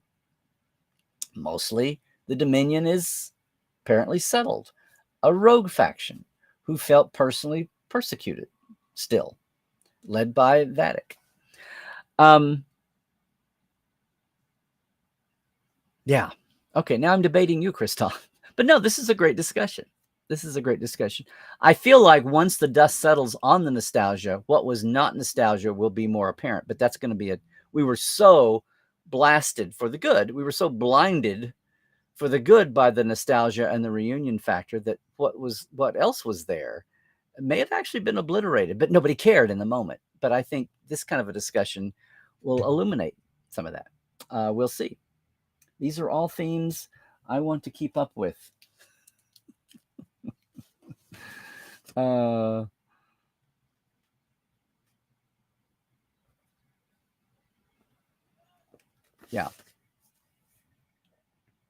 Was the Borg Queen from season 2 of an alternate? Oh, hi, Michael. I think I just answered this. Yes. Yes, indeedy doodle. Emerged and remained, but still from an alternate timeline and doing her job there now. Duralta, concerning Troy, I say Will, or Riker, tried to abduct Deanna. She kicked his ass, and he said, if you kill me, you'll never find out where Riker is. And she said, okay, show me. That could have been the dimension, too. That totally could have been the dimension. John Conn on text said, even whatever firepower she had, obviously the minions, the changeling, that's another question I have. The changeling minions that came to get her, masquerading as Riker, and then maybe not, are going to have more firepower than she's going to have stocked at the house. Although they had defenses. Remember, they had defenses at their place because of the Gorn Raiders and what have you. They had a feeling they were they're like survivalists living out west somewhere in the middle of Arizona or Montana. Yes. Delivery for Larry. And yeah, we're all there. We're all there. And here you go, Timothy. To be more precise, the Borg Queen was from the Confederation timeline. Jurati Borg Queen was Prime timeline. Jurati Borg are a new Borg faction. Yeah, they're very much there now, but the origin source and why her appearance didn't affect the dead Borg or the nearly dead Borg. Your first impression when Riker saw Deanna in the jail cell was that she is a changeling. Well, it was hanging there, I have to admit. And that was the cutout. That was the blackout for the cliffhanger that week. Exactly, Mona. I don't know. I don't understand that writer was trying to give me their feelings, and I understand that. But I was so proud. Not like I had to worry about anything. But the absolute worst would have been to just plunk everybody at you. Oh, hi, everyone. I haven't talked about our scene in 20 years. It's so nice to see you now. But organically, how they laid in, and you got the idea that they had seen, Beverly, not at all, but they had seen each other once or twice. Worf and Geordi both have a fun bit about the last time I saw you was 5 years, 6 months ago or whatever. So you got that feeling. And the LaForge kids seeing Picard, you're best friends with somebody and their kids kind of grow up in the background, and then all of a sudden you have to deal with them as adults. I've had that feeling. It's kind of interesting. Oh, sometimes you even want to say, oh, and you're so much better than your parents. Yes, that was, eek, that even is Deanna. Yes. This was a thing, Carl. Yes, I know. Well, remember what they did? They gave you Lore and Moriarty really early. And I think those were both teases because we actually had very little of Lore until he was submerged with the data program. And yes, just a little bit of Moriarty. I mean, the actor is on up there now, but he was quite capable of doing what they gave him. And that could have been a factor, or his availability, or what have you. And remember, they're shooting in COVID time too, and aware of people's ages as well, and people's personal beliefs. And if you think about it, how much was his filming done separately? How much of his appearance was separate and not even with other actors in the scene? Most of it was shots of him appearing as the Moriarty bit and wandering around, or edited together. But yeah, that was a tease. That was a good old promotional tease for you, because they knew that people would tune in just to see that. At the same time, it allowed them to hold back the reveals like Roe and some of the others, even more so. Okay.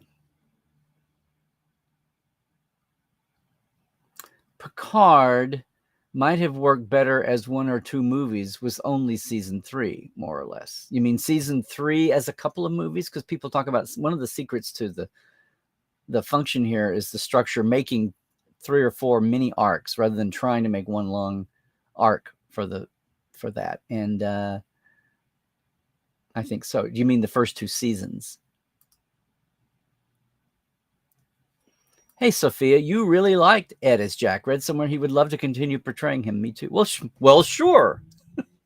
He's had some he's had some good bits in his career, but he's smart enough to know that he's hit the gold mine. He's hit the jackpot here, and it's a big franchise, and he'd love to be part of it.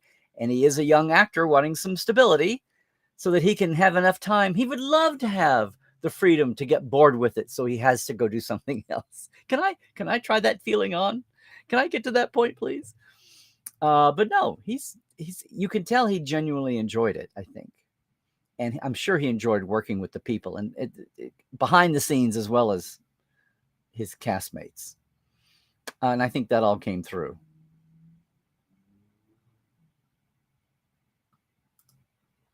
Well, I totally understand this, Christoph. They had no budget to film scenes written with Janeway, Kim, Lo Raren, and more.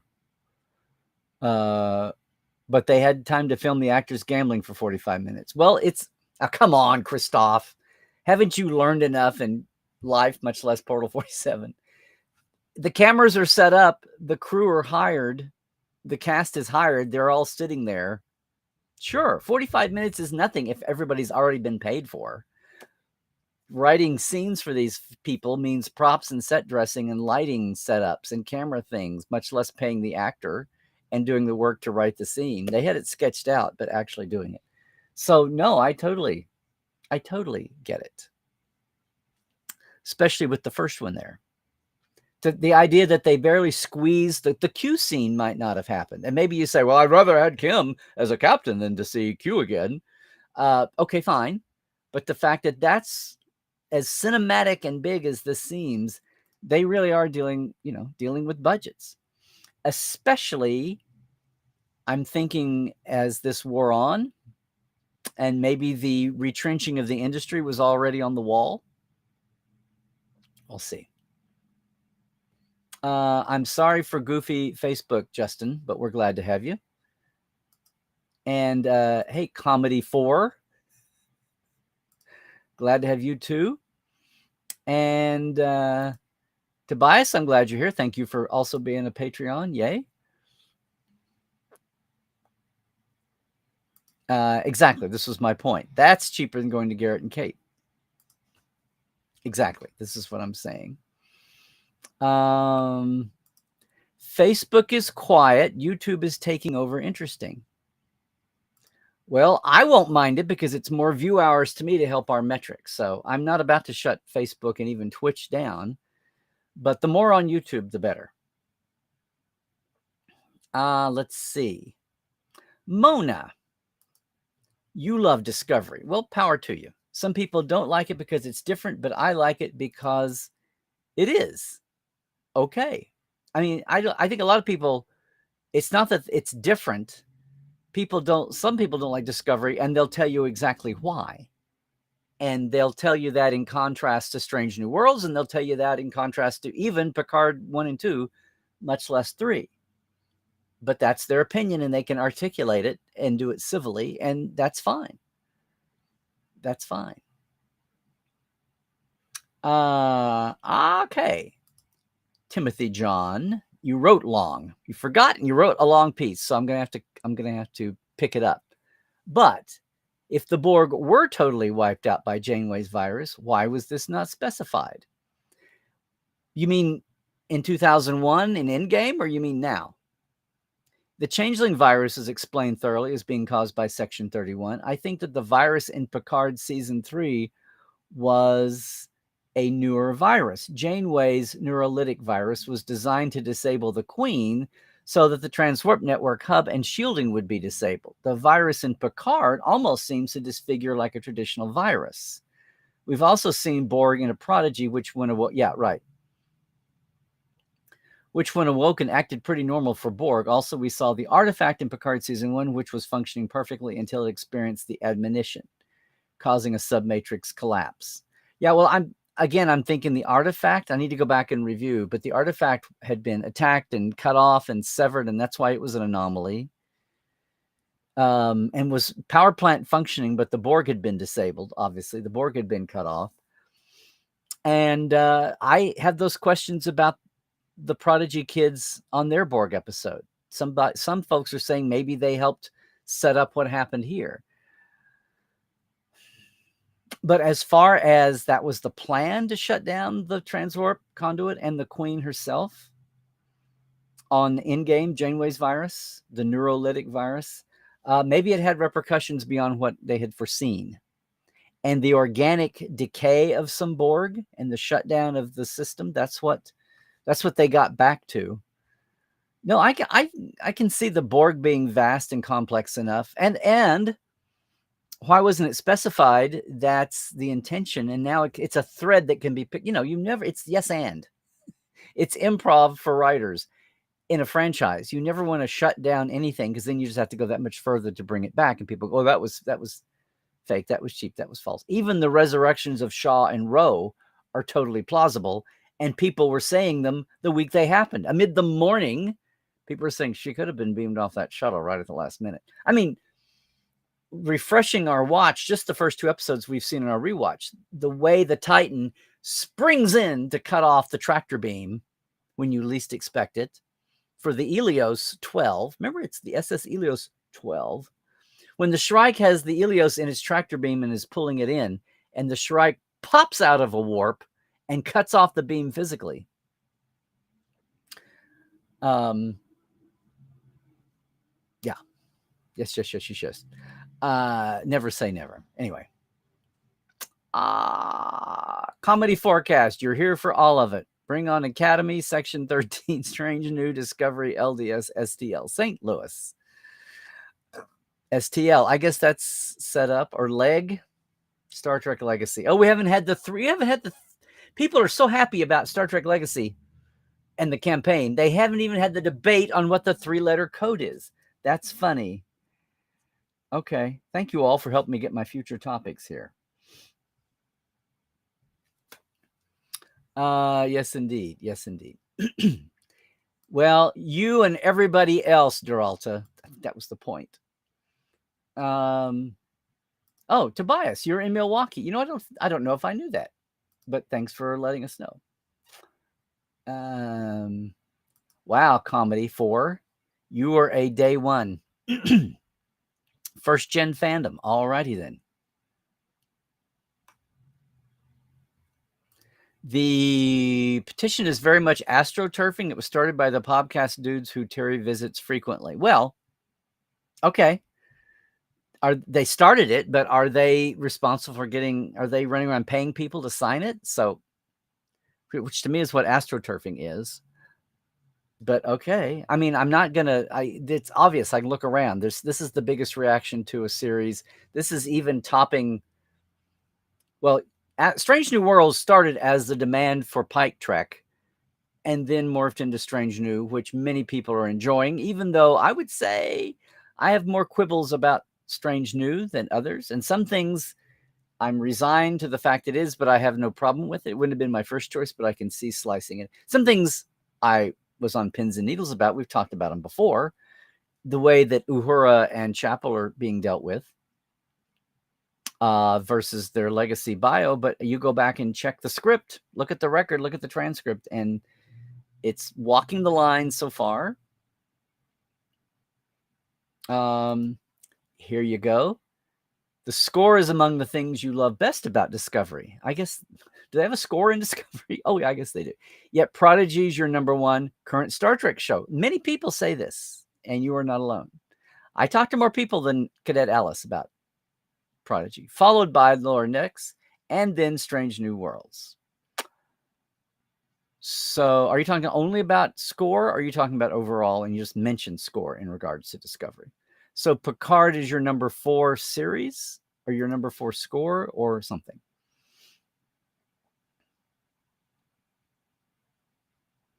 You cannot even try to random research and development.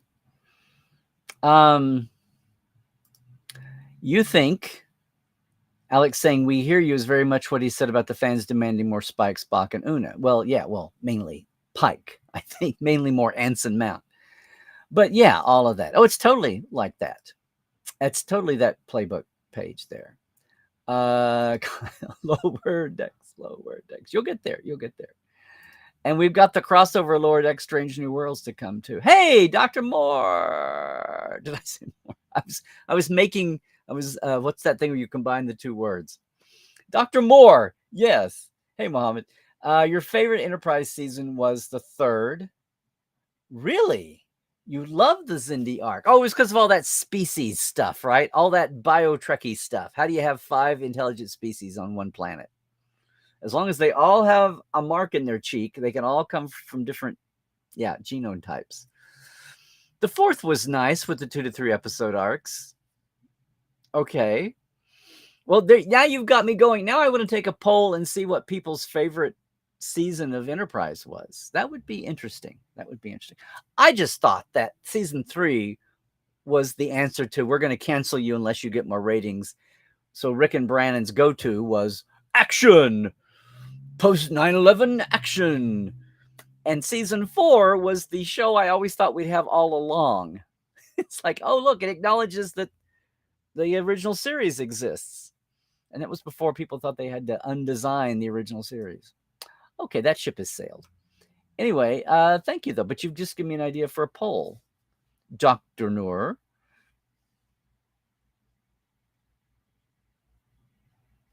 I'm writing all over my Will Rogers notes here. Okay. Okay. Not sure you agree that Picard's season was better than Strange New Worlds, but everyone has feelings. You know, I hate clickbait things, but I do have to come up with some polls from time to time. And I can do that. Okay. But yes, that's your opinion. Sure. And, you're saying Twitch has a weird delay today. Okay, fine. The Borg sphere at the end of Endgame had adapted to and assimilated Janeway's neurolytic virus, by the way. I need to go back and watch that again to be clearing up. Do you concur? Oh, sorry. How about I show it to you guys? But good point, Timothy. Do I concur? Yes. With that one video in which people say it was a mistake of Patrick Stewart to not wanting uniform ships named Enterprise and legacy characters. You mean at the beginning? Well, I don't know. Do you want them to work out the bugs of doing this?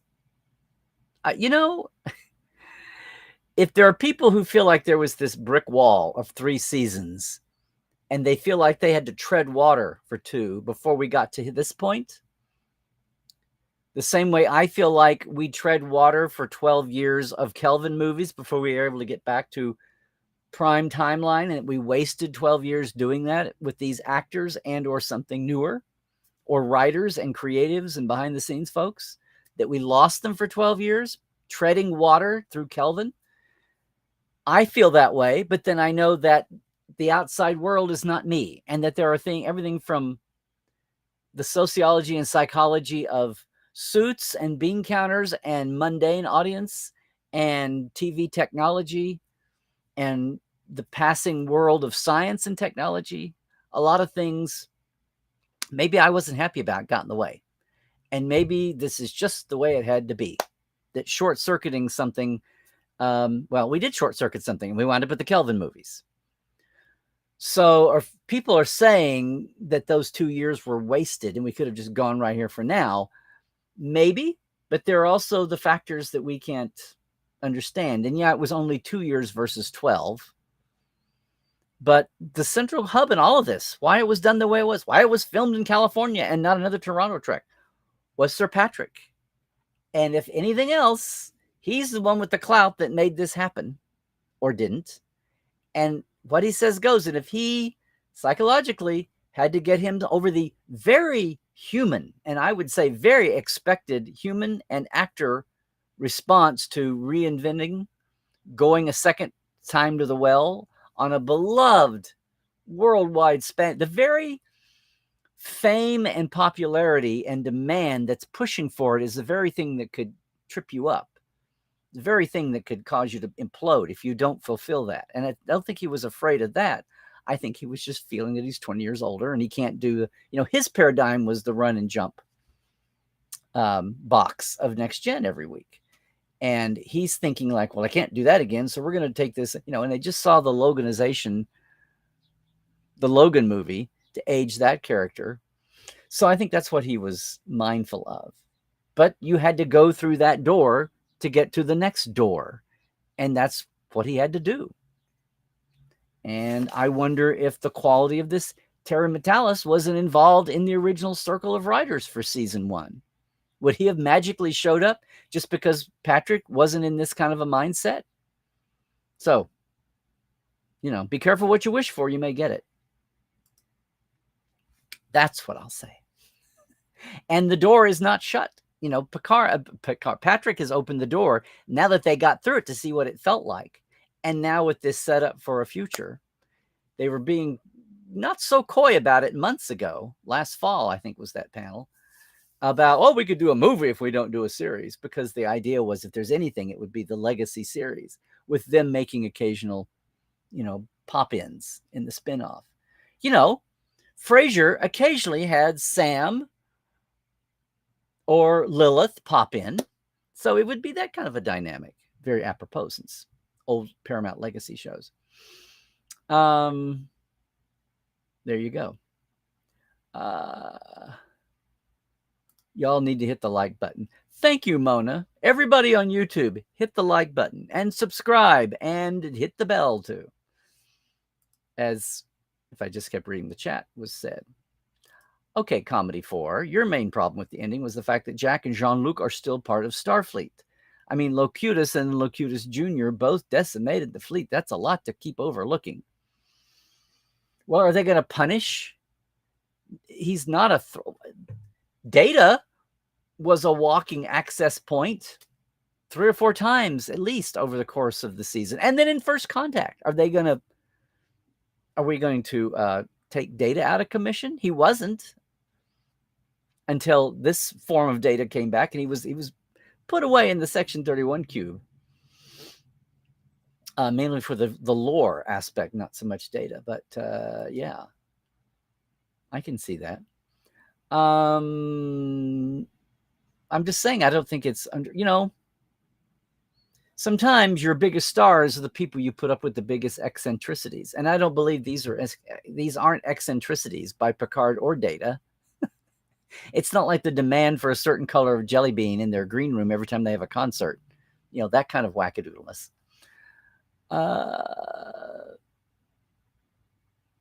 It's things, most of the things you're talking about here, most of the things you're talking about here are things they don't intentionally do. So if they're liabilities, yeah, or you just outgrow them, or you find a way to keep them safe. And Picard was retired. He wasn't active duty. Shaw was able to fend him off because he was retired, not an active duty admiral. And then he finally he finally pulls rank even as a retiree. Some little known reserve activation clause.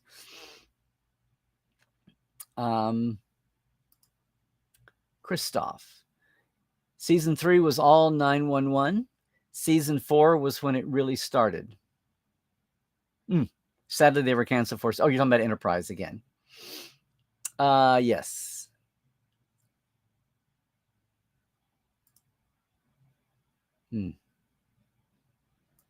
Yes, 4K and DVD.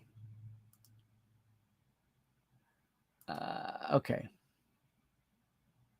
Everybody talking about the thing. Yes, it was. That was largely a factor of Ira and the guys trying to come up with something fresh and new to film that wouldn't just be talking heads again. Something organic and was revealing, and you saw the process there. Even if that was edited down from what they do, 8 or 10 hours, that's a lot of editing down. That would have been painful to edit. And somewhere they talk about having that film to show, but I understand that. It's why we have plays and we don't just film real life. Unless it's so dramatic, you have a second by second, like a 9/11, minute by minute, or a Pearl Harbor, minute by minute. Those things can be compelling because you've got that compression of events in the rare day. And most of the time that happens, you don't want to have that revisited. You're happy to have the boring humdrum pace of normal life and slow change, even for the worse. No, those are the traumas and the cataclysms. The JFK, minute by minute.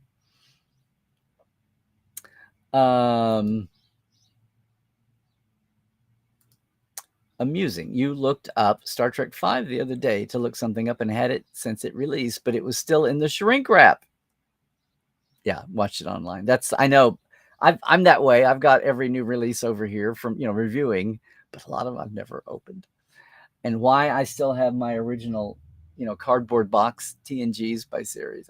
I never had the episode by episode versions of anything. That would just be insane. Oh, yes. But I know. We should do a survey and see what we still have. That would be a fun thing. Let's see what's still in shrink wrap.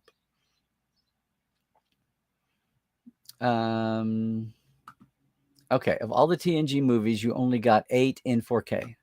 First Contact, in other words. You do know that the movie numbering stopped with Star Trek 6. I just want to say that to the world. I just want to say that. This is why we have 2 and 3 letter designations. Over in Austria, it came out one day before Picard 309 aired. And when you watched it, you already knew the Borg would return. It kind of weakens Picard. Okay. Spoilers on First Contact, Christoph. Let's see. Recently rewatched Nemesis and Insurrection. Still not a fan. Doesn't surprise me. What are you saying, Donnie? The last week has been amazing, not just for Trekkies, but also for Star Voids and Morphinites.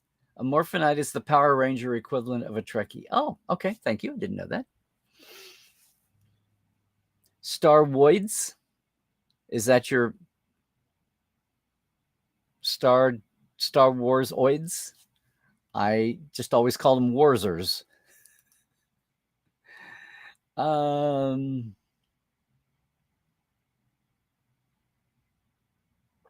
Oh gosh, no rambling allowed in this space. Heaven forbid. Oh no. Let's see. Yes. No more so than anyone else, including your host. Yes. Yay, John Champion. Yes, absolutely. Absolutely. Let's see. There you go. Straight answer. If you don't have 4K equipment, there's no point in getting the discs. They're backwards compatible, but yes.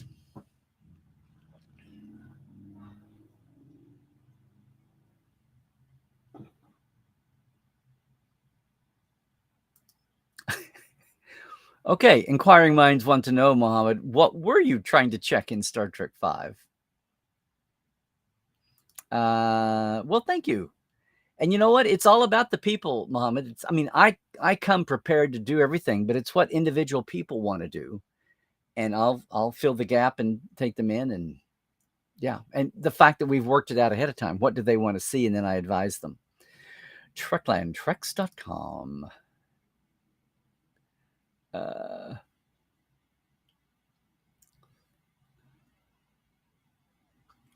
Well, there you go, Mona. Now, we also, the cruise equivalent is the big 10-day tour that we do. We've bumped it from July this year to July next year because a lot of people just weren't ready to go traveling yet coming out of the COVID, or they wanted to hang on to their pennies another year. So there is a big tour, location sites tour equivalent that's 10 days, and it's going to be in LA and San Francisco next July. And you can find that at my site. We call it Exploring Trek Sites West Coast Away Mission. There is that, and there's a link on the site. And we haven't signed up all the actors that we're going to have and behind the scenes people to be part of that, to expand your experience of being in the real places. Mm-hmm. Let's see. The Dr. Noor fan club is here and well in good shape. Okay, Timothy. At the end of Endgame, the Borg Queen wanted to destroy Voyager to kill present Janeway, thus preventing her future self from infecting the Queen with the neurolytic virus after she travels to the past in order to get to Voyager. In Picard Season 3, why did the Borg come up with a convoluted revenge plot when they could quite simply have assassinated Janeway to prevent her future self causing a Borg infection in the first place? My only explanation, again, is that this is a new virus and not Janeway's neurolytic pathogen. Okay, I can tell you put some thought in this, Timothy. I'm going to have to, too. I got to save this and get into this. Because I was so disappointed, and I was there watching the sausage be made. I was so disappointed with the end of Voyager on several reasons, one of which I talk about on Second Opinion, was that they just ended, and we didn't get any follow-up scenes the way we did on this season of Picard ending. But I'm going to get back into that, as much as I may have to grit my teeth at times. Where did the Shrike ship come from? Vadic boasted all along, but you can't recall the details. Where did it come from? Was it built by the same aliens who were on the bridge? See, that's a thing, too. We were told those were just changelings, but why were they changelings that had to be... I mean, if it was a practical thing, like it was cheaper, okay, they just made masks and robes for everybody. But apart from that, like, what was the deal? That's a question for Terry. That's a QFT that I want to get to. And then, yeah, where did the Shrike come from? I want to see its dedication plaque. It was so very much the big bad ship of the Kelvin movies era, right? The pointy things. I think John Eves helped design that. I got to check that, though. I got to check what was what. What was Drexler, and I think they were all in on it. And just to go back to the, the Narada or whatever. But these are good questions. Good questions, Melanie. Shrike origin. Or, just that big changeling shipbuilding industry. That's just the way they turn out. It was very spiky, but when you look at the rear views, you can see like the vents and the engine ports and things, different colors. Let's see. You too, huh? Coupons. Let's see. Oh, very good. Well, yes, I just read about this yesterday. That's very sad. You could always make a copy and scan. If you want to keep it as a souvenir, make it digital, and then go use your coupon, your Bed Bath & Beyond.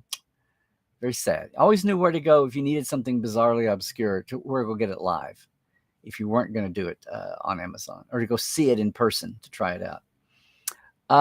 Okay, Christoph. Other Trek news. Yeah, I haven't talked about this to see what's happened, because there was a whole legal tangle around Galaxy Quest and why it was so hard to do the sequel when it seemed like a no-brainer. Yeah. Get the Orville home domain Trekland 2 with Disney focusing on Star Wars. Oh, Christoph, you're sitting there in your naive little simplistic world of West Austria. I'm teasing. See, it's also simple when you're sitting there in the Alps. Yeah. Bed, bath, and beyond. Yeah, right.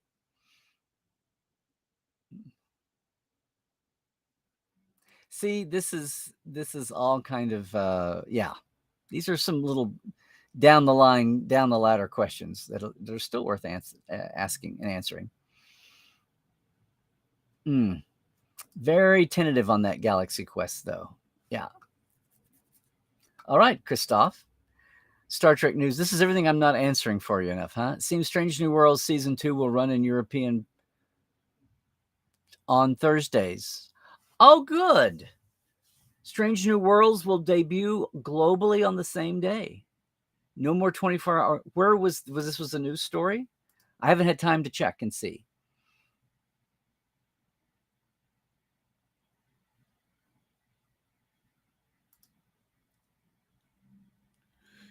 This would be interesting.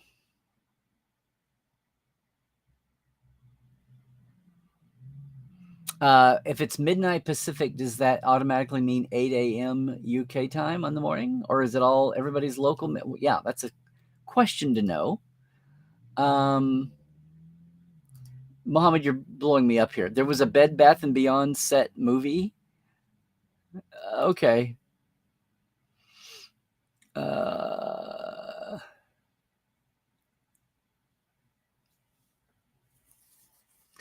Christoph. If it did better than the US, well, what that means is there's more competition in the US for new stuff all the time. And the world, it may just be filtering into them because they're not Star Trek hotbeds. That's what I took it to mean. When Picard was dropping a hot on its day and day after, and the weekend after, it was still a hot one. But, the last episode has dropped, and I was reading you, what I read you today was for Sunday. Sunday as it was hot the week before. Okay. Well, good luck on your job hunting there, Tobias. You are still amazed. Netflix had a blockbuster streaming sitcom last year. I totally missed it. Okay.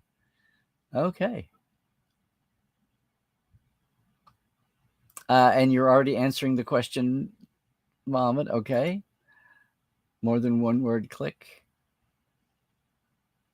See, well, one thing about them being changelings was normally somebody would come along with a phaser on disrupt and blow them to smithereens, not just kill them. But when Raffi has her big ninja moment there, she's stabbing them and they go down and they don't immediately pop back up and reconstitute. So I don't know how you stab a pure changeling, but then these were altered changelings. So that's a question I had. I asked that in a second opinion that week and didn't get an answer. I'm not trying to take away from Raffi showing her heroics. Not at all. Her training with Worf. Right. And if they were impersonating a race, were they impersonating a race? That's, yeah. Yes. Wait, what did I miss here?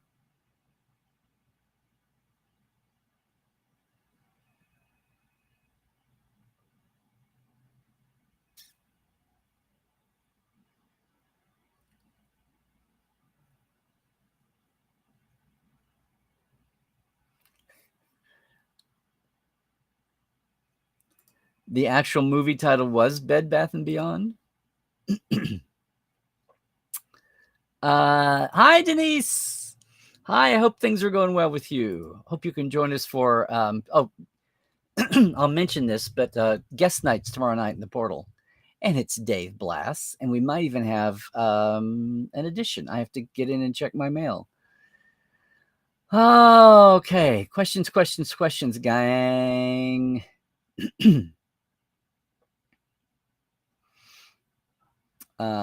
Yes.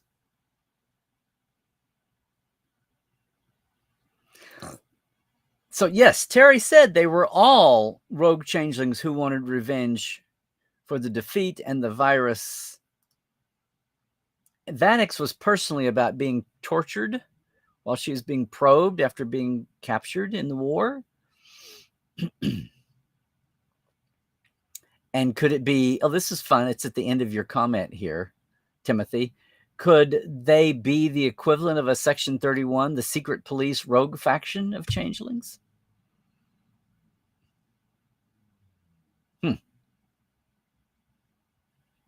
Okay. It was for hand-to-hand communications. Yes, yes, yes.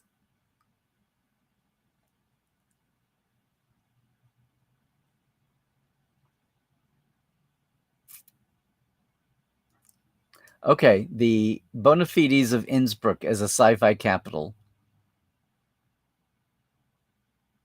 Okay.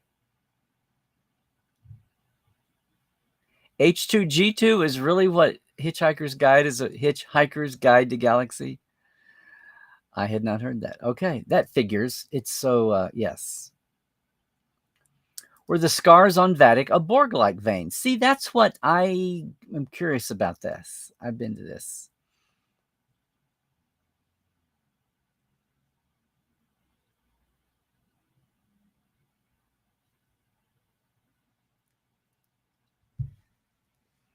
Okay.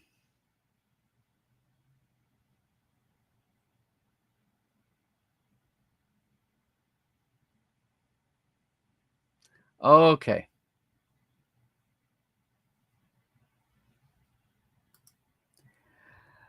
Pretty sure you'll watch all 3 seasons of Picard in the future, Scott, but you wonder how many people will bother watching the first 8 episodes of season 3. Oh, wow. Okay, that's mind-blowing. Wouldn't you want, you mean like we'll just remember it all and not need it? That's amazing. Do you get residuals from my second opinion? Did I use something of yours in second opinion? I don't know. You'd read the fine print, Nathaniel. All submissions, you signed a release form when you breathe digital air, even clicking in my chat group.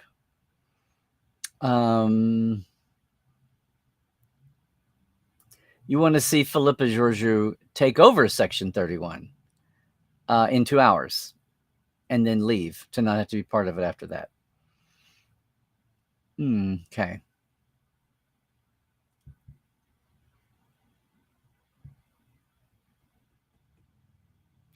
I think this must be a German thing. Cornetto, is that some brand of candy or ice cream or something? 3 flavors? Okay.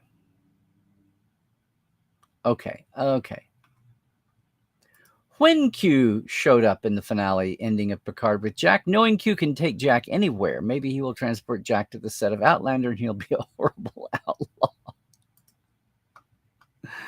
All right. Yes. Oh, thank you. Boy, no to Portuguese for good evening. That's what I thought. Something like that. You were disappointed in the Borg and Changeling combining to be a supervillain. You seemed contrived to me. Other than that, you loved the season. Well, the Borg are desperate, and they're reading all the latest news, 20 years old. We did start this series with a lot of people out of uniform looking for a purpose. Yeah, the only people actively in service was Geordi of the original cast, was Geordi and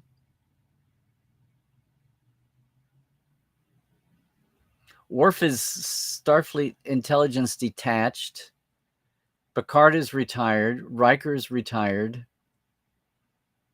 Data's kaput. Geordi's in service. Right. Of the regular original cast. Yeah. Beverly's not. Yeah. Rose still is. Mm-hmm. I mean, you get into the guest stars then. Ro is. Shelby is. Okay. Jerry Ryan and Terra Metalis have been friends for 20 years. Yeah.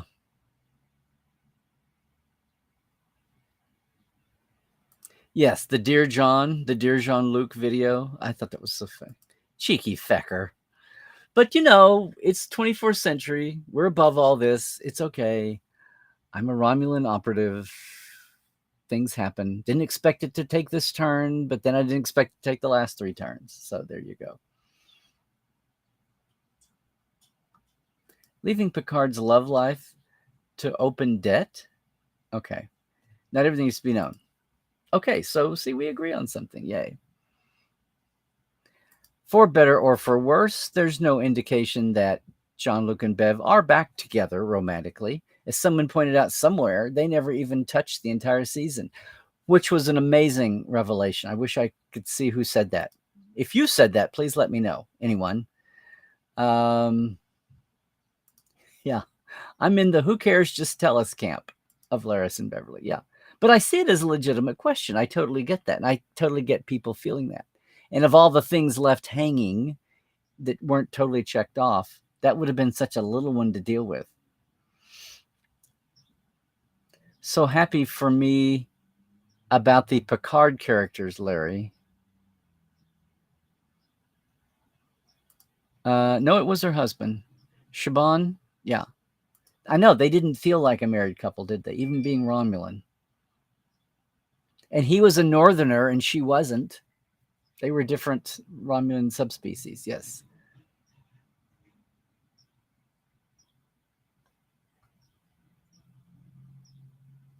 Oh, you're looking for the practical reason why they didn't touch. There you go. Yeah, it was an off-screen and unexplained event. Didn't they just say, I didn't review this, but they may have just said ever since he died or passed. Prodigy had the sleeper cube, yes. No, they say he passed. Yeah. The vortex was actually a transwarp conduit, but it was bigger and badder than before. Yellowstone is a super volcano.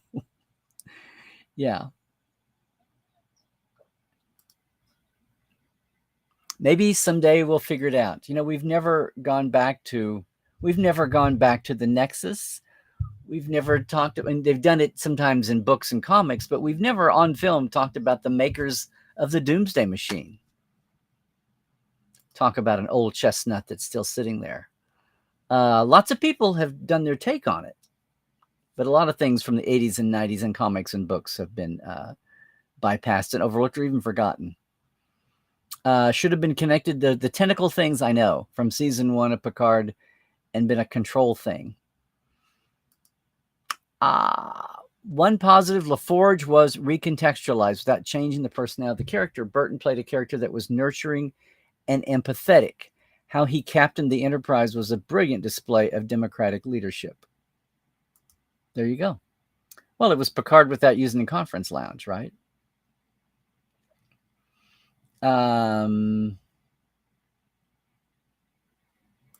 Are we doing new star dates after the Frontier Day thing, or was this just something that Riker said?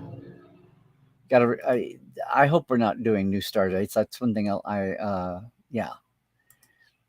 They allowed lots of short-term decisions and changes totally untrack. I'm still not sure if that was good or bad. Maybe he did not have the time. He should have had to write a better season 3 storyline. Wow, Christoph. Okay. You're talking about how things in the moment were loosely. Well, they were still dealing with the pandemic and dealing with aging actors. And so it's a good question. Even the time that a normal prep time for a streaming season would have allowed. I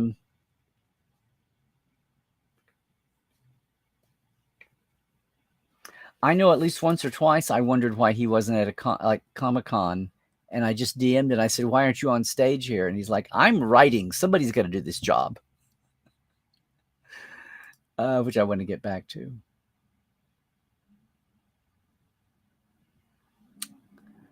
Larry, you need a secretary. Larry also needs a warning light for his cave. It's okay. It's okay. How often does that happen? It was important. Let's see.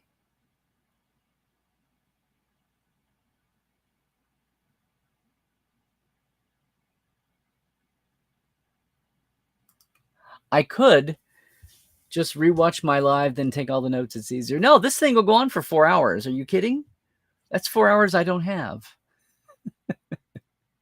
I don't do that when we're on the main show. This is chat. This is loosey goosey here.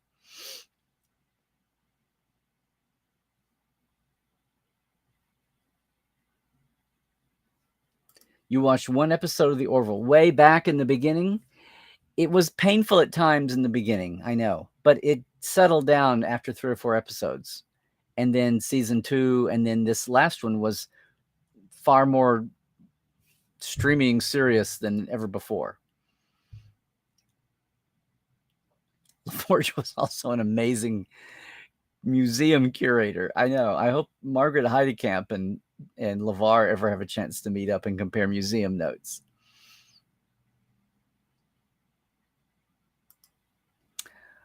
Okay, Christoph. Yes. So are you saying that Memories of Nemesis should just be thrown away by saying, but you had all good things? You hope the Legacy series is kind of an anthology series if it happens. Maybe.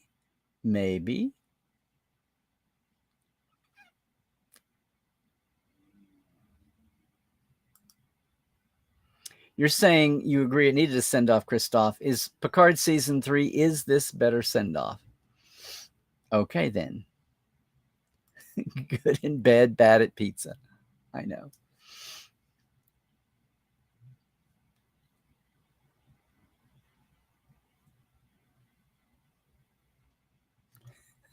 Well, Nathaniel, they nerfed the changelings. Did no one watch The Adversary? With the Picard budget, they should have been fighters to make aliens blush. Instead, they were another trench coat baddies.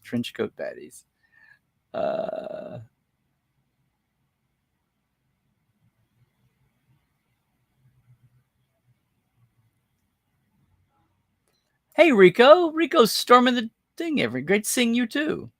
You're thinking that a 3rd season of Short Treks would be perfect in terms of covering things that Terry left open, like why Kirk is at Section 31, what's up with Genesis 2, did Jean-Luc and Beverly end up together, a Son of Chekhov story, etc. Of course, that all could be covered in a Legacy series too, but either way would work and be awesome. That is all nanu. There we go. Well, good to see you, Rico. And it Reverend the great Rico Anderson, everybody. Here, once more time for the tiny avatar photo. Yay. And Rico pops up on on 7th Rule and Netflix and Chill at Times and 2 thing. That's an idea. I'm going to make that down as a that's more of an Alex Kurtzman thing. I just feel like Short Treks popped up as an early lab. Maybe we'll cycle around again for the need for another lab theater. They feel like they've got their hands full. Although you would have liked to have seen Riker's ass in the cabin. Yeah, I know, hanging up somewhere. I knew what you meant. It's okay.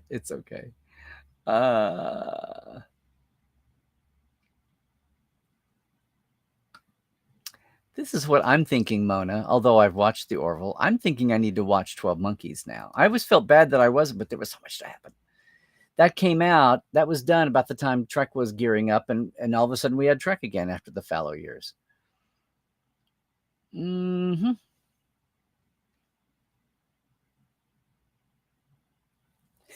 They can't get everybody in the thing. Oh, let's try.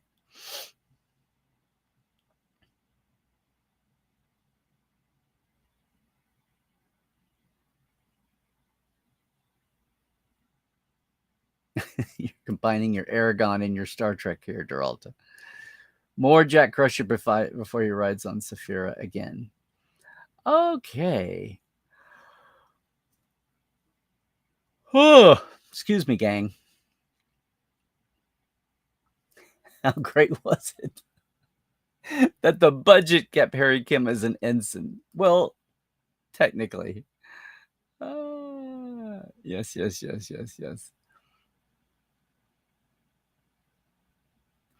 With that lively YouTube chat, we ought to call for the end of the chat sometimes.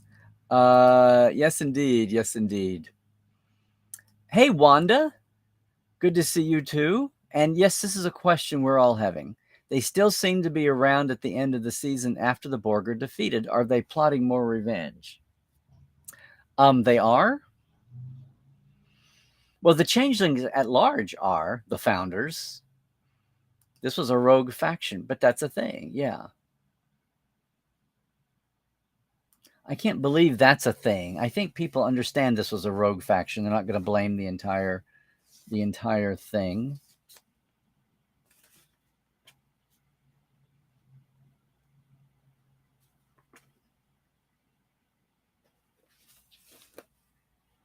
Yeah. Comedy 4. I know the word is that everyone in charge of each of the series speak together regularly in a group chat with Alex, but why then did LDS, Pro, and Pick all end with a battle between Starfleet ships?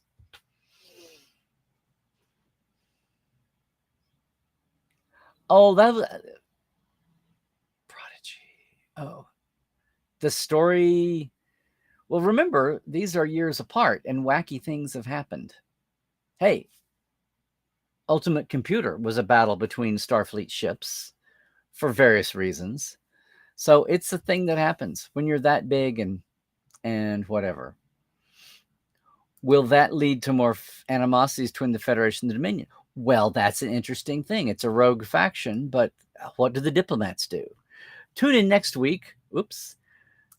Tune in next week on Star Trek West Wing.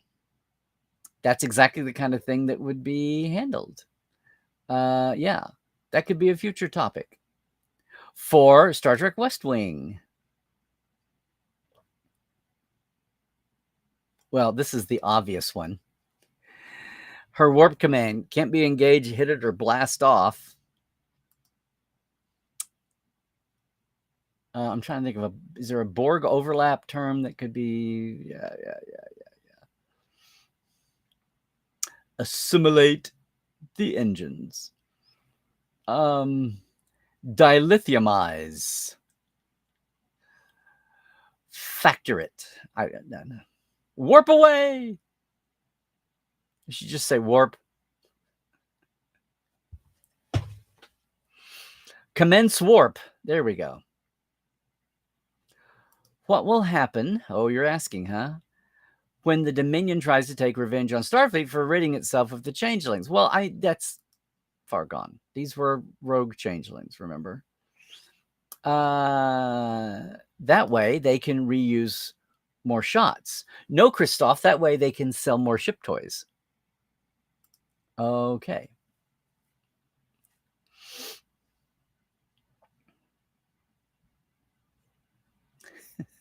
Seven just says go. As an Enterprise G. Oh, you just came up with that, huh? If it'd been the Enterprise F, it would have been foe.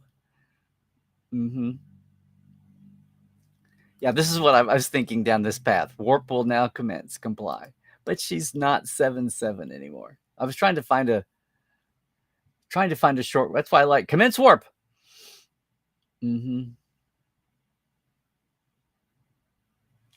You liked the first season of Enterprise best. Out of the 4? Really? Okay. There you go.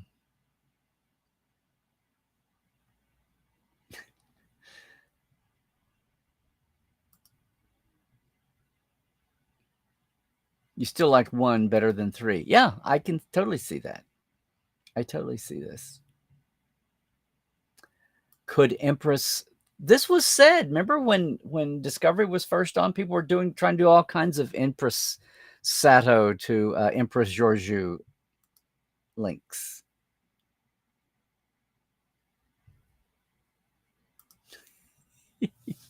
All the nostalgia in Picard and Lower Decks is to make new fans watch all 750-ish former episodes on P Plus and Pluto.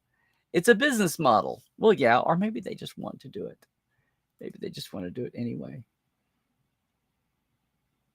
Well, I mean, Christoph, why have a universe? Seriously, why have a universe in a franchise if you're not going to go into? I mean, or do you just go into visit one time period and then you're verboten from revisiting that time period again within 50 or 100 years of that original setting.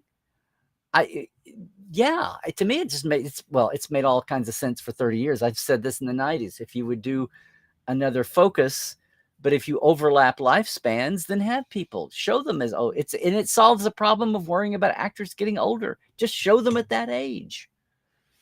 Give or take what prosthetics would or would not do. And now you can CG youth in people, if you want to do flashbacks or something. But I don't want to get in there and wallow around in the same characters over and over again either.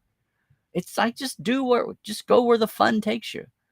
Go plant your flag in some new era and with some new major story thrust, and then see what it takes, see what evolves. Oh, go is like a logo command. Okay. How did Jack just pull those implants out of his head? They were new, they were weak, and they were brand new, and he was conflicted.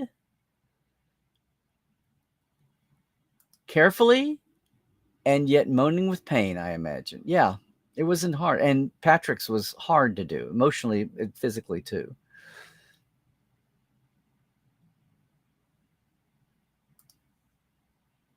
Oh, Destination Trek has asked for guest requests tonight. Linda Park and Jolene Blago are your business.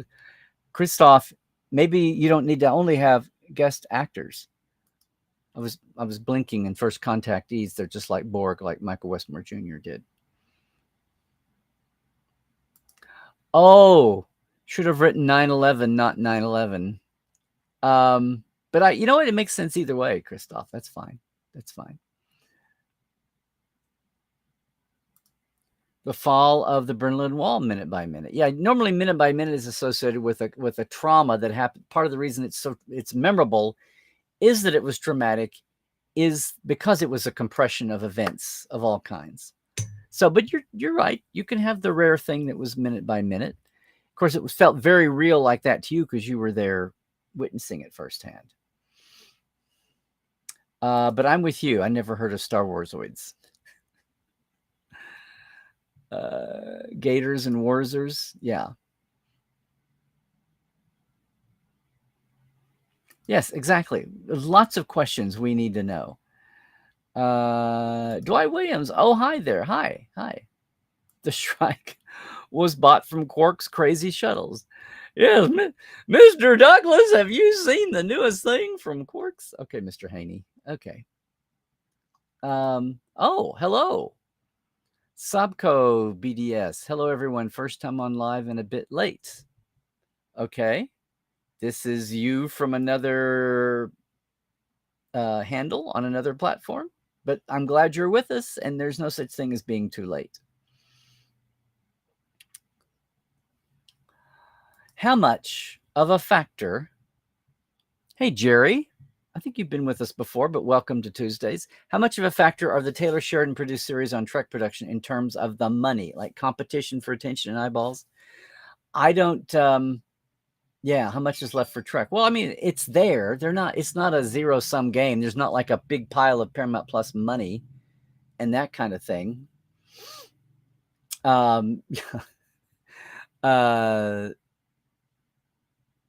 They're going to ratchet down Trek a little bit. I think there was some overspending on Discovery out of the gate when people needed to know when the bar was to outdo Game of Thrones.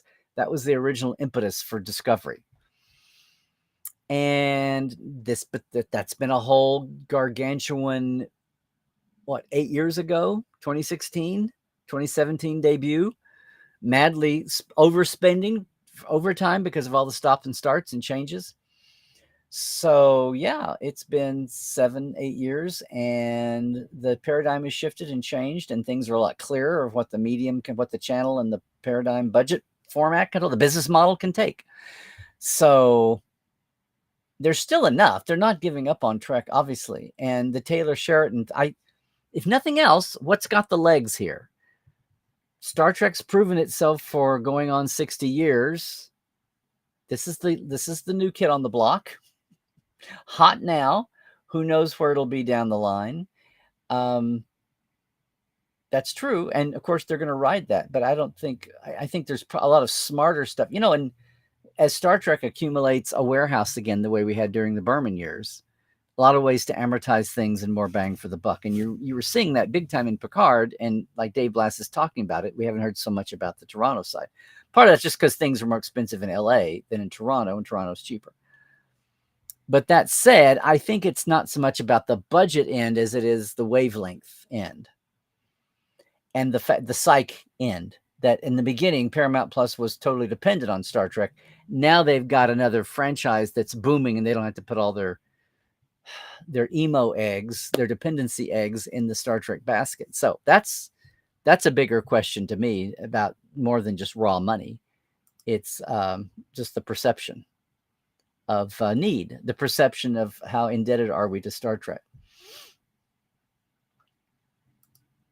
A Wurzy? I've said Wurzer because it's a stupider sounding word. Starwoid? I'd never Starwoid. I get it's the oid. I'd never heard that, but that's fine. Anybody see any meteors this weekend? I wasn't outside to see, but maybe they did.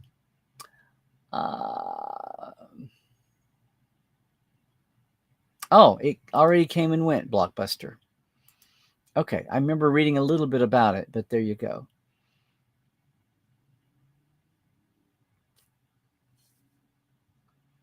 Okay, Christoph, some more. Strange New Worlds premiere showing over here on the same day as the US.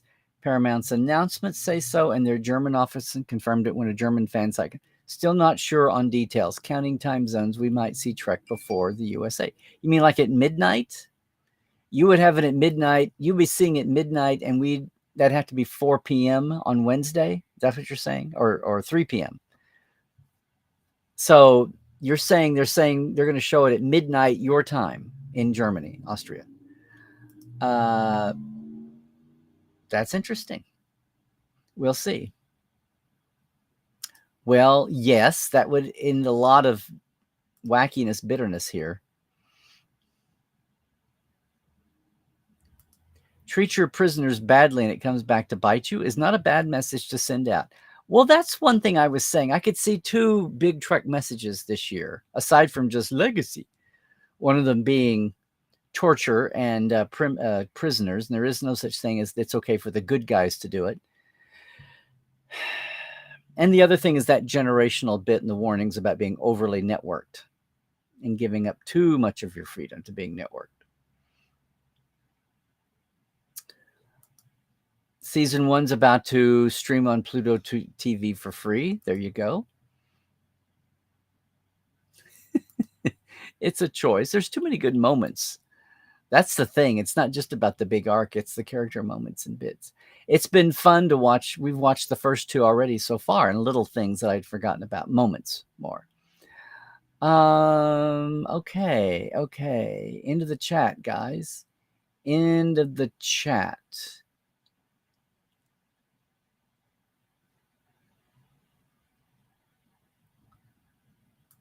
Oh, that's right. The original origins. Right. From the radio show, and then right.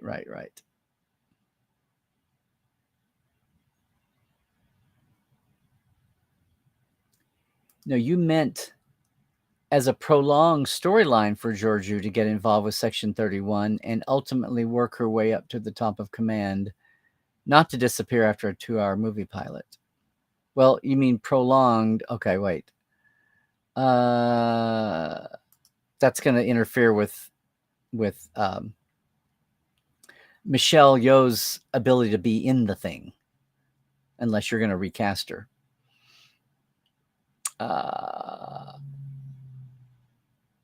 Ultralight tardy.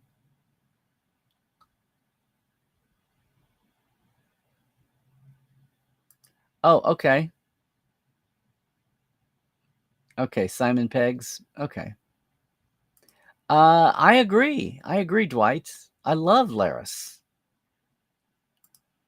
What is this? Hey, Fathery. There, I can call you Fathery. I can do it. I just feel like I'm back at football practice or something. Did I ever spend any time around Terry in the old Voyager? Oh, yeah. Yes, totally. I remember, yeah. And I always, I don't say I always felt sorry for him, but it's hard work being the assistant for an executive producer, especially one that had been around so long and was feeling the pressure the way Brannon did. I know I would remember him when he was a PA first, but my main memory is, and he was there with Brannon through after Enterprise and through the year of the year 3 different special mission unit shows came up. Threshold, which I always loved the fact that they named his series after the most. Even in 2001, we knew that Threshold was a special episode of Enterprise. I mean, of Voyager. Absolutely, yeah. Yes. Riker's got opinions that he records in ships. That's a surprise. Not sure I'm following you there, Dwight. We haven't talked about the race that built the obelisk on Miramani's planet, the Preservers. Well, and whether the Preservers are tied into the whether that was a preserver that was at the Chase, the holographic recording of the Chase preserver. That was Ron Moore's original intent that could be, even though it wasn't said. You think Q should have been on the bridge of the D, but really loved all the cameos and callbacks. Hope to speak with some of you on. Oh, okay. We got to get out of here. Got to get out of the way for TMV. He has opinion that he shares in ship's logs as a surprise to other fans. Was it? Were people surprised by that?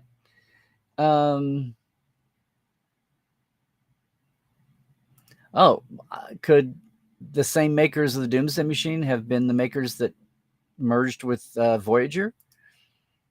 Maybe. There have been a lot. There have been so many people take a shot at the Voyager origin story. You're the only one that has any idea what the hell we're talking about here. Is it live or is it Memorex? Yeah. Oh, Rose. Okay. Good to see you hanging in there. Special announcement on Saturday on your Instagram. Okay. Good. Hi, DC30. DJC. Excuse me. Where did I get 3? First time with us, or are you coming over from another? Whatever. Good point. Nice to see them take full advantage of LeVar's eyes being uncovered and giving him the kind of emotion they couldn't give him with that visor prop tied in his face. How did he cry? Yeah, watching LeVar actually have meat to do it with, not so much the last 2 or 3 movies, but actually having meaty moments there, having daughters, one of them being his real daughter, and then the Data reunion. Oh my God, they got to really ring Data through the Geordi through the ringer, huh? And watch he and Brent restoke the Data, which I talked about on Second Opinion too. Need a DS9 comeback. Well, we're going to have Kira be part of this. Odo gets a mention through the changelings. So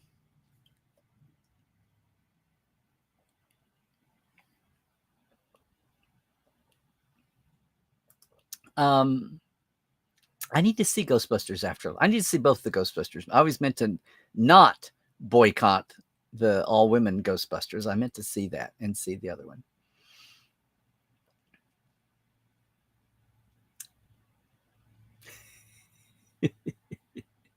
Oh, you just kind of aim low, don't you, Timothy? A Wars Trek crossover that explains the Doomsday Machine's origins. Well, the Doomsday Machine could be very Star Wars-ish in origin.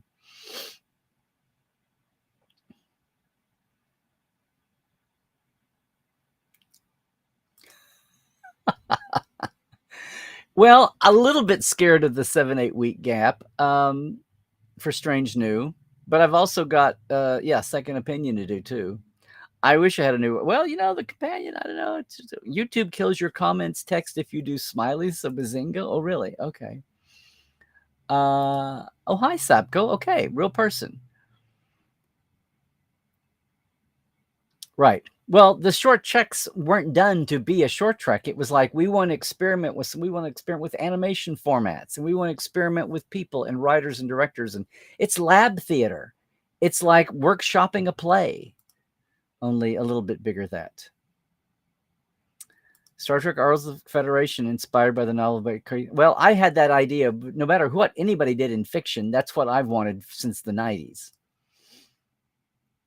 And that it's an easy way to get all the races in. You can have all the kind of species diversity you want, and backstories and politics, and you don't even have to break a budget to go to a planet to do it. But you can go to a planet, and you can have Starfleet missions. You can have regular attached Starfleet people. Yada yada. Okay. Or 7 would just say spin it. Okay, interesting.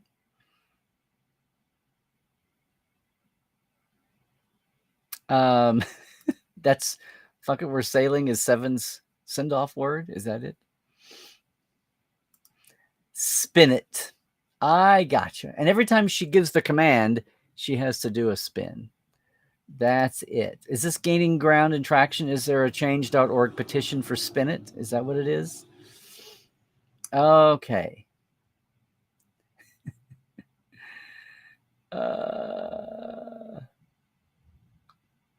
Forward.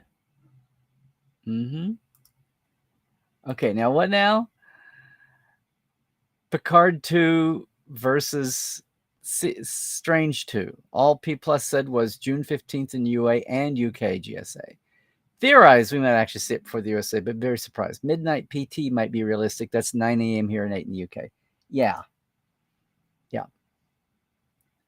Did Picard see? Hi, Scott. This is first time with us on Tuesday, but either way, dump is such a strong verb. He may not have gone with anybody. He's got to be connected to Beverly because of Jack, and we get that idea. You know, remember, Beverly didn't talk to anybody for 20 years, much less just Jean-Luc. So.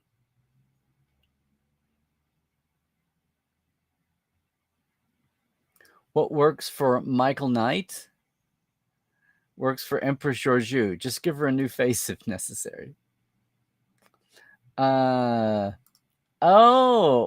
Laris and Bev dumped John Liv for fucking around, starting with Vash. Ooh, okay, Christoph. Oh, wait. There we go. Okay, yeah, third into the chat. Yeah, let's wrap it, guys. Okay. Let's see. Delivery. Do it.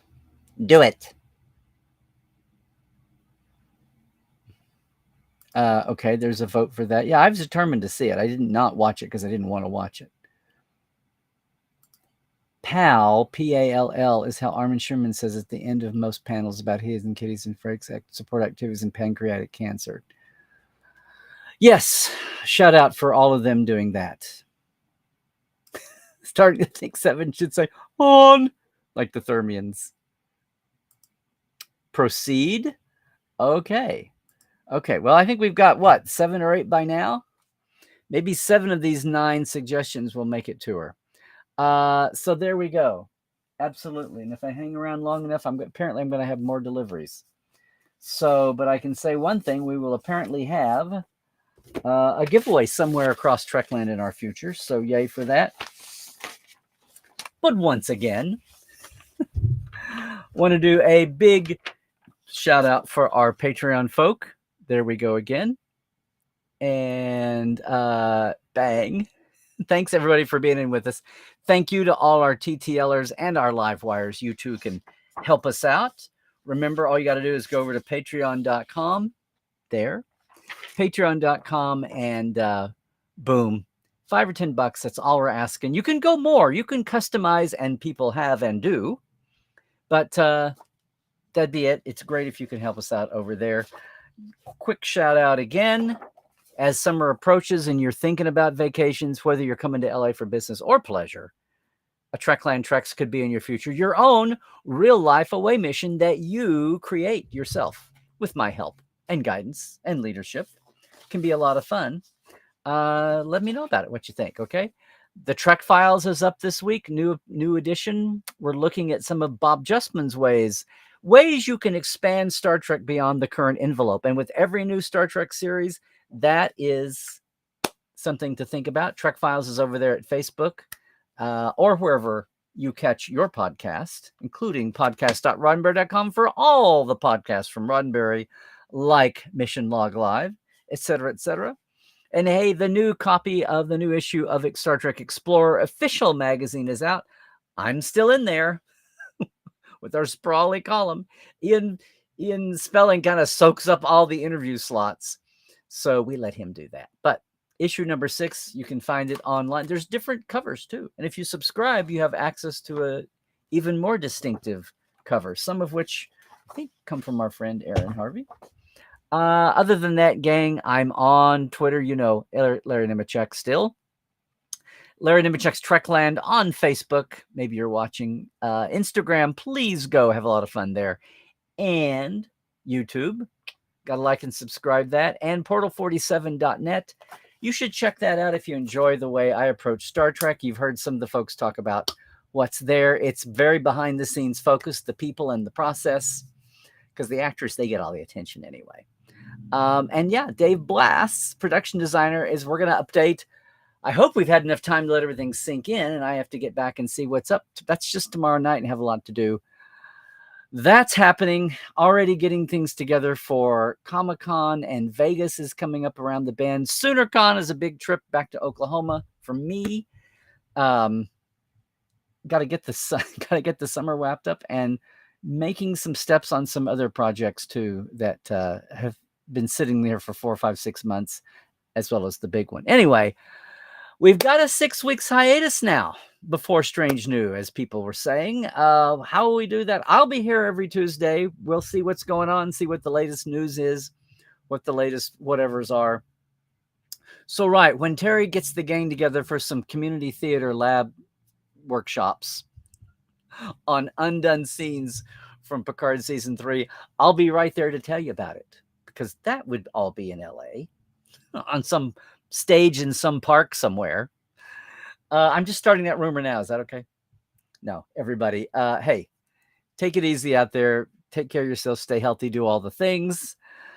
Stay woke. Check your sources. Catch Second Opinion every Saturday if you can, right? Like and share and subscribe the YouTube channel, and trek well, everybody.